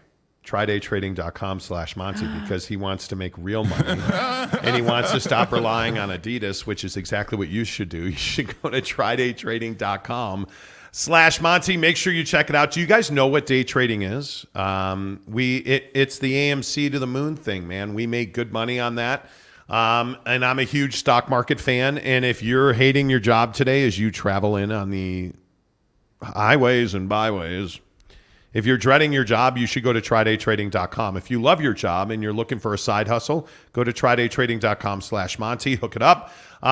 They are, very simply put, going to teach you how to be a prolific day trader at TryDayTrading.com/Monty. And all you have to do is watch their free webinar. That's it. That's all we're asking you to do. We're not asking you to spend money. We are simply asking you to go to TryDayTrading.com/Monty and watch their free webinar and then make a decision, because I think once you watch the webinar, you're going to understand what day trading is. You're going to understand how their program works. And the best thing about their program is they coach you and mentor you. Once you're through, it's not like you're dead to them or they're dead to you. You have an ongoing relationship with the guys at TryDay Trading. They're a great local company in Lehigh. Check it out. Watch the free webinar. Tell them you heard about it on the Monty Show when you register, please. TryDayTrading.com/Monty. No obligation, no cost, free webinar. TryDayTrading.com/Monty. TryDay Trading brings you all of your Utah Jazz and NBA talk here on the Monty Show. By the way, we should say that coming up here in a couple of weeks, we're going to have a huge NBA promotion, a contest for you, where you'll be able to win tickets to the NBA Allstar Game. So we're super excited about that coming up on the show, so stick around for that. But speaking of Yeezys, I was never a Yeezy guy. Yeah. No. So I was thinking about it this morning, because I almost bought another pair of shoes this morning. I did not. I am proud of myself. Because Right. we're all on like, as though Mrs. Monty is a vegetarian, I am now a shoeitarian, in that I am not buying shoes currently. Yeah. But I was thinking about it this morning. I do not own a single pair of shoes related to Yeezy. I only own one pair of Adidas, one pair of New Balance. Everything else is Nike. So I've never been a Yeezy guy. But I do think in pop culture terms, this Kanye meltdown is one of the stories of the year. Like, I feel like Kanye West melting down is arguably the biggest entertainment story of the year. Yeah, 100%. I think it's a big picture thing. I think it's, there's it's very dynamic. There's a lot happening with it. And, whether he's moving overseas or, whether there's another company that drops him or, it just seems like there's something new with it every day, and it's unfortunate to watch him fall, because he's really talented and it's the price you pay. So, yeah, I think it's interesting to see how he makes a comeback, because he will get another shot. He will get another shot. I think that there is no doubt about that. He will get another shot. I have no doubt in my mind. I think it's simply a matter of time. But when he comes back, are you willing to embrace him? Like, would you listen to his music? Like MLB, you were telling me the other day on a story, because we never talk baseball on this show ever under any circumstance. MLB took a lot of heat for playing Kanye's music. Yeah, I think it was MLB on Fox took heat for playing his music on the outro of an inning or whatever. Oh, wow. Huge breaking news. Utah State AD John Hartwell has resigned, according to Pete Thamel. Okay, so did you guys, and you may have heard this, I don't know. There was a huge lawsuit last week about Utah State, where a former player was being a whistleblower about sexual assault at Utah State. Mm-hmm. And he says he was targeted, including by the coaching staff. And he was not protected, so much so that he had to leave the football team in Utah State. And this was a huge story last week. And now Utah, according to Pete Thamel, Utah State AD John Hartwell has resigned from Utah State last night to move his family back to the South. Quote, "We had a great run at Utah State." I don't buy that for a second. He said, "It's time to make sure my family comes first." I don't buy this for a second. He spent 7.5 years at Utah State before he was the athletic director at Troy. I think your athletic director doesn't resign Tuesday in the middle of the football season. And technically it would be Monday in the middle of the football season. Yeah. I'm telling you, this is that blowback from Utah State, this scandal at Utah State. Like, yeah, how is Utah State continuing to get it so wrong in the football world in this state? I don't understand. I mean, obviously things happen, and they get hidden for a while, and then they start coming out, and I think that, the dominoes fall. Like, that's how it works in our world, like whether it's Kanye or Utah State or, I'd even use Kyrie as an example. Like, if you're going to do things and you're going to try and hide them, like that's what happens. So I don't think it's unique to Utah State. I think Utah State just is the one in the state messing it up. I think you're going to have to, I think he resigned because I think he knows he's got to fire Blake Anderson. I think their football program's not going in the right direction. Mm-hmm. I think this lawsuit, and the kid's name, it was Patrick Maddox. This lawsuit where, all of the filings are now public about the salacious, terrible things that Blake Anderson did to this kid and around sexual assault. And that's a huge story that the AD at Utah State resigned on a Monday during football and just packed his stuff and left. Yeah. Like, that's a huge deal. I'm sure he'll get paid, millions and millions of dollars for the next 30 years or something stupid. Well, if he resigned, does he? They have such crazy deals that people can do something egregiously wrong, and then they're like, who was the guy, was it Alabama or in the South somewhere, that that they were like, yeah, you're going to have to go. And he was like, sweet, go ahead and pay me. And he left. Yeah, you're talking about Ed Ogeron at LSU. Yeah. So Ed Ogeron tells a story where he knew he was getting fired. Yeah. And so the athletic director came in his office and was like, hey, we're going to have to let you go. We feel like we might need to move in a different direction. And Ed Ogeron was like, whew, thank God, where do I sign? Because he got a huge payout. Yeah. Brian Harsin, who just got fired at Auburn. Yeah. Nowhere else do you get fired and get millions of dollars. I don't know, man. It's so bizarre to me. He quit on a flipping Monday night and moved his family out of town. Yes. There's something wrong with that. Tom Basilius said this is massive news. I think it is. Jeremy Bolton says, wow, Coach Anderson next has to be. This lawsuit, the problem with this sex assault lawsuit at Utah State is it involves the police department, it involves the football program, it involves bullying and threatening and ostracizing a whistleblower. Like, there is nothing good that comes from this lawsuit. Mm-hmm. Incredible. NY Monty fan says, when things don't make sense, they don't make sense. Something is cooking. Yeah. Yeah. Exactly right. I mean, it's crazy. Tanner says, I feel bad for Utah State. Dang. Well, you made your bed. Yeah. This, you guys are going to hate that I'm going to say this, but sex assault among sports and men of influence has got to stop. Yeah. We have got to stop this. We have a culture in sports where it is acceptable to commit heinous crimes against women. And, I thought that would probably end with the Me Too movement, and it hasn't ended. It hasn't gotten better. It hasn't gone away. And men continue to value women for one thing, and that is sex. And until we stop that, stuff like what happened up in Logan at Utah State's going to continue. Yeah. And these are not good men losing their job. You're an athletic director and your football coach did what he did. You should resign. Facts. They should not have to buy you out. And that Blake Anderson is still employed at Utah State. And I don't know that this has anything to do with his son's story and mental health awareness. I don't care. What Blake Anderson is alleged to have done in this lawsuit is heinous. And it cannot continue. We have a culture of sexual assault on college campuses and specifically with athletes and amongst powerful, affluent white men in this country, and it's got to stop. Yeah. It just can't continue. 100%. Yeah. Let's see. Barfing Chicken says, I don't get why they do it. You're freaking rich. Pay a P-star.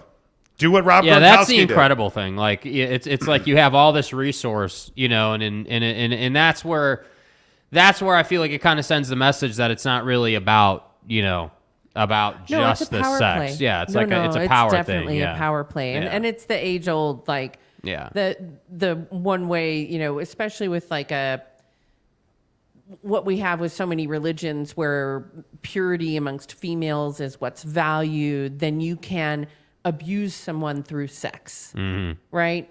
So it's... I think...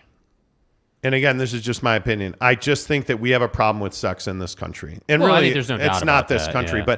But the best example of this is Bob Kraft. You're a multi-billionaire, and you went to a massage parlor and got sexual service. Well, and the thing about that whole situation... What are you doing? The thing about that whole situation is it's so casual for him. Like, that was not his first time. Yeah, this is who he is. This is what like he what does. He would do. It's weird to me. Yeah. Oh, we're playing in the AFC Championship game in Kansas City. Well, yeah, let's go down here for 3 hours on my private jet, and then we'll go to the game. Well, no. He lives there, and the game was in Kansas City. He was like, okay, well, let's see. I've got my private plane parked at the airport.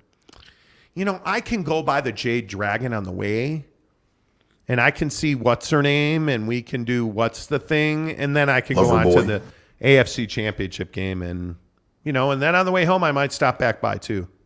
Like, it's just his way of life. Yeah, it's bizarre to me. Yeah, and I'll say something that will probably shock a lot of people. Oh God! But we know that there is a desire to have sex with people, to pay them for it, so make it legal and regulate it. It is in some places, and it is safer. And then you're not getting caught getting your rub and tug at the Jade Dragon. Yeah. Like she's not wrong. You're You're not wrong. Right? But you're not wrong. Like, you're not wrong. Let's be honest about it. Let's Yeah. stop trying to be a culture of hiding, and let's actually do something that legalizes it, regulates it, and makes it safer for all parties. Yeah. Go to the Bunny Ranch. Totally legal. Yeah. We all know that there's other basketball stars who've gone there. Was it Lamar? Lamar Odom almost died at a legal house of. What is wrong with you? They slip down my head constantly. Well, tighten them. I did. They're tight. Well, you have a tiny it's my cranium. hair. Okay. Well, let's put on a hat, sweetheart. I don't know what to tell you. Anyway, Giggity said, "Thank you, Mrs. Monty. The oldest profession in the world needs to be legalized." But the problem is this is mental health. Is the same conversation. We do it in the back alleys. We do it where nobody can see it. We don't talk about it. God forbid we talk about it, and we hide from it. And so it becomes this pariah. It becomes this social We want to shame people. thing. Oh, absolutely, we want to shame people. How many people wanted the Bob Kraft tapes released just so the Bob Kraft tapes would be released and he'd lose power? Well, I think that's justified in his case, though. I do. I absolutely do. Yeah. Brett Burnett says the real problem is the media messing with people and their mental health. I mean, you're not wrong. You're not but we glorify people like Yee for this or Ye or whatever. But anyway, so crazy story. The athletic director at Utah State has resigned, and it's shocking. It is shocking. But part of me is like, is it really that shocking though? Like, is it really?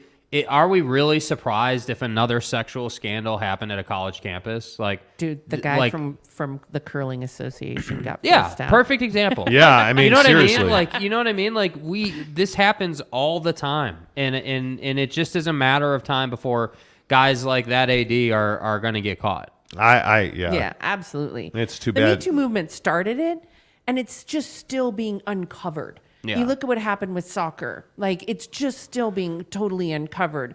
So I think that those people who are complicit, they're starting to hightail it out. Facts. Yeah, I don't know what you do there.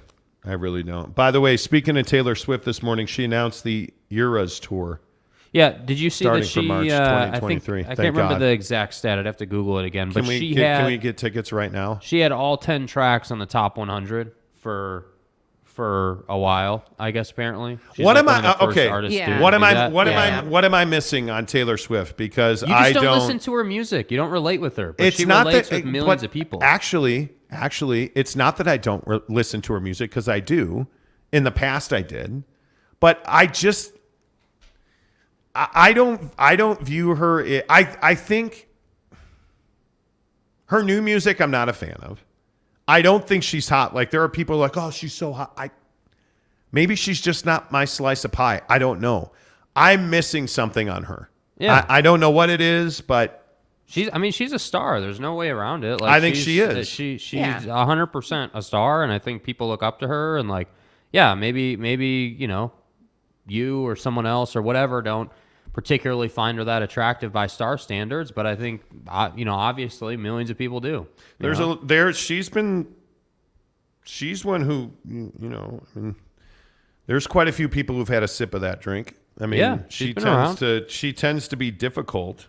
Who is she dated? She's had a long-term kind of boyfriend for a while. No. Yeah, a guy, but they're very super private about it. I don't know, to be honest with you. I don't think so. I mean, it is. I could be wrong. Who is, like, you just search and a list of her boyfriends come up.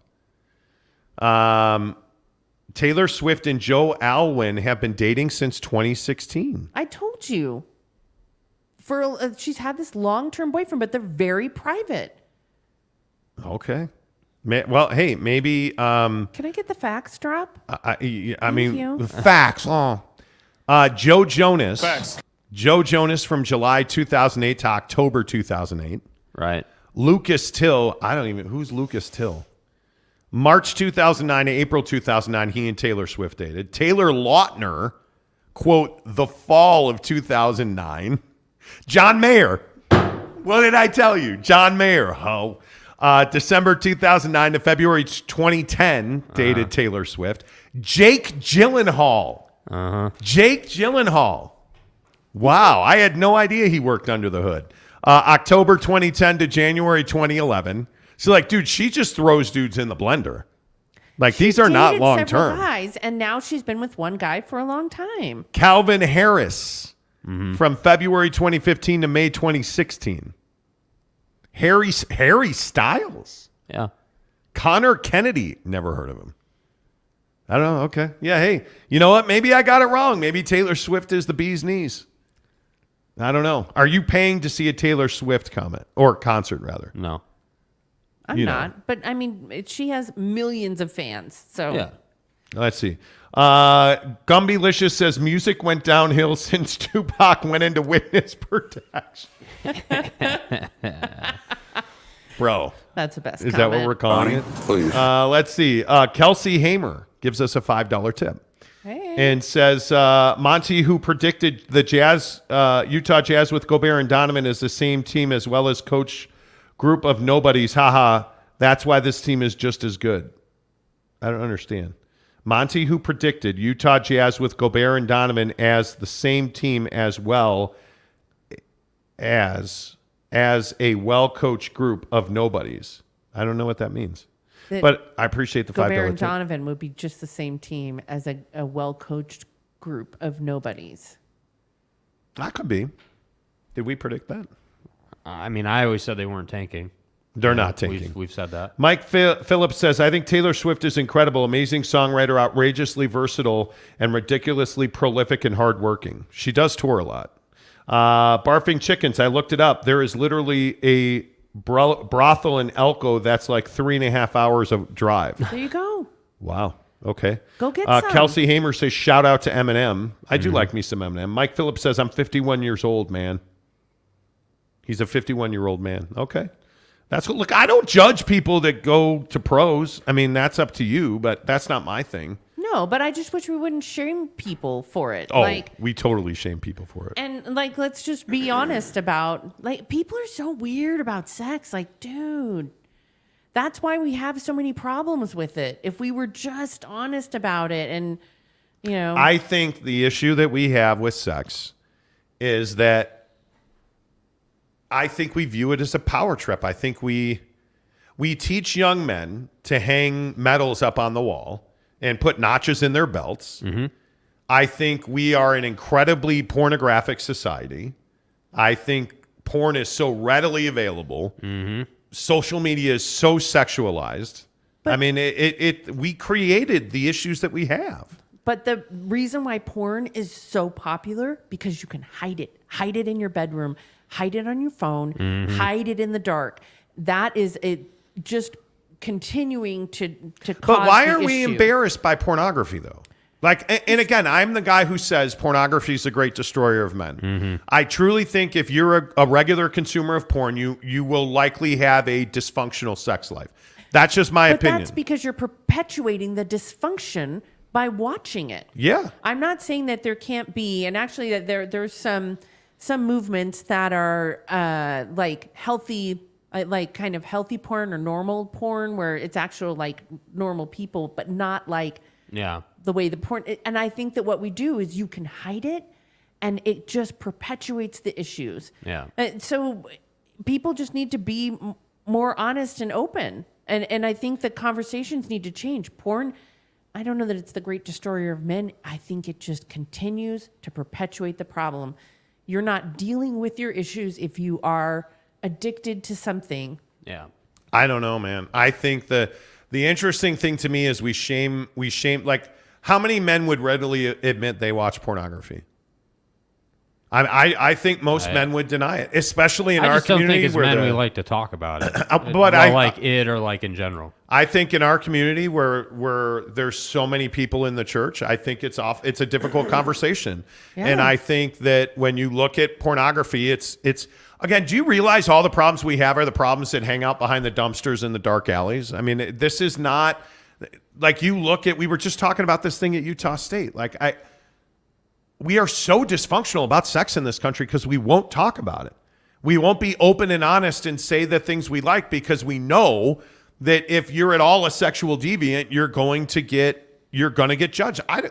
Listen, I don't care. Are you a cross-dresser? Are you like, do you have some fetish? Like, I don't care what you do behind closed doors. Yeah. I just don't. And I don't think that watching pornography should necessarily be something that condemns you, but I don't know why we can't talk about it.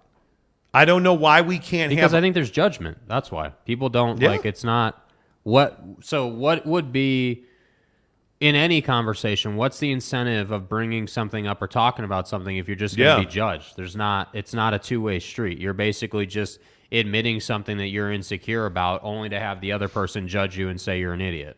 Like, that's what we do. Yeah. Yeah, and I think we've gotten less communal during the pandemic. I think we have fewer friends, we have fewer relationships, we have fewer everything. So, I don't know. I just think it's so funny that we go through all these stories, and I look at people like Trevor Bauer with the Dodgers, or, you look at Deshaun Watson. Like, these guys have lost tens of millions of dollars because of sexual dysfunction. Yeah. I mean, it's but amazing. Also because they are hiding it. They are trying to hide the sexual dysfunction, and then it comes out. And Trevor Bauer, at least he kept receipts, man. Well, I mean, you put yourself alone with a Padre fan in a house. It almost felt like for Trevor, he didn't even try to. He didn't try to hide it. He was kind of brash about it almost, but he's paying the price. Yeah, he's paying the price. Yeah. Yeah, I don't think he ever pitches in the majors again. I could be wrong. We'll see. But, I mean, Trevor Bauer, the Dodger pitcher who was accused of really bad sexual assault that eventually was dismissed. And I'm pretty sure they still have his rights. Yeah, and MLB, suspended him for 2 years anyway. But I look at Deshaun Watson, who gets suspended for 10 games or whatever it was. Right. And he's got 25 or more. I don't remember 26, I think it's up to total now. number is. But anyways, yeah. It's crazy. All right, you have one more story, or is that it? The only other thing that I had was I'm super excited to hear that we're front runners for the Olympics. Yeah, this is an interesting one. Like, are people excited about the Olympics, the Winter Olympics potentially coming back to Salt Lake? 2030 Winter Olympics is what we are in the running for. And really, it's only Salt Lake City and Sapporo, Japan, that are the front runners for the Olympics. I mean, think obviously, it could be exciting. Yeah, we're sitting in a building that obviously is rich in tradition in the Olympics. I mean, the Maverick Center is where hockey, figure skating was, and there's actually a wall downstairs where the one of the locker rooms was that's signed by Gretzky, Lemieux, like all Marty Brodeur, like all of these amazing Canadian hockey players. Yeah, like the greatest Olympic hockey team ever. Like, I would love to have the Olympics back here. I've never gotten to go to the Olympics. And I am somebody that absolutely is. I think everybody should experience an Olympic Games once in their life. Yeah. A lot of people have, obviously it was here before. So a lot of people, I'd love to know what people are saying. One of the great things that they're talking about, the reason why we are one of the front runners, is that actually they don't believe it would cost taxpayers any extra money. And I had no idea about this, but apparently there's a huge fund that is put aside after an Olympics in order to maintain the facilities. So we've had that fund. And then there's another large fund that is already there that would also help to keep it from causing Utah taxpayers to pay more money. I think it's awesome. I would love it, but it does make it crazy. It does. It is difficult. Very difficult. I know it's not everybody's piece of the pie, but I'd love to know what people think. I would be excited about it. I would be excited to have.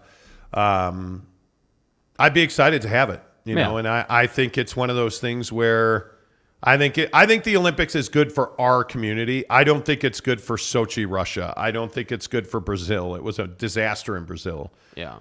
I think for our community where we have the infrastructure and we have the history of it and we have the mountain communities and we have places like the Maverick Center and we have Vivint, and I think it would really bring a lot of people. Yeah, I think it would bring a lot of people here. Yeah. So I think there's a lot of people, and I don't know what the people listening to the show think, but I think the Olympics would bring a lot of people back. I think the Olympics would be exciting for a lot of people. Yeah, 100%. So, yeah, I would absolutely. Love to have it. All right. Well, Mrs. Monty, good to see you as always. Good to see you. So I guess we need to make a decision. What? Are we doing lotto tickets I don't know. tomorrow? Do you feel like it? Do you want your nap? I do feel like it. I mean, that's the conversation. Hey, man, one way or the other, I got to take a nap today. I got I don't even know what my sleep app says I got yesterday. I mean, if we leave, what does it take? 2 hours, probably? 2.5 hours round trip. 2.5 hours round trip. So if we leave at 10, Do back it. by noon. Oof. Says I was in bed. I slept 5 hours last night. Yeah, I mean, if we leave at 10, we can be back at noon, hopefully, and then you're napping from, I don't know, noonish, noon 15 to 2:30. Okay. All right, tomorrow we'll have $1 billion Powerball tickets for you. We'll have to line that out a little bit, but you'll have to come to Maverick Center. Stop by, see the new studio. Mrs. Monty will have tickets for you, and there you have it. Neville93 says, yes, Monty, lotto tickets. I didn't get one last time. Let's go then. You have to do that. Let's go then. You have to do it. Roll the music, Jake, because we got to go. Thanks to all of our friends at The Advocates. Thanks to all of our friends at Quick Quack Car Wash, Papa Murphy's Pizza, everybody at Barbecue Pit Stop, who we told you about, bbqpitstop.com. Without them, we couldn't do this show. Tell them you heard about it on The Monty Show. Until tomorrow, say goodbye, Jake. Goodbye, Jake.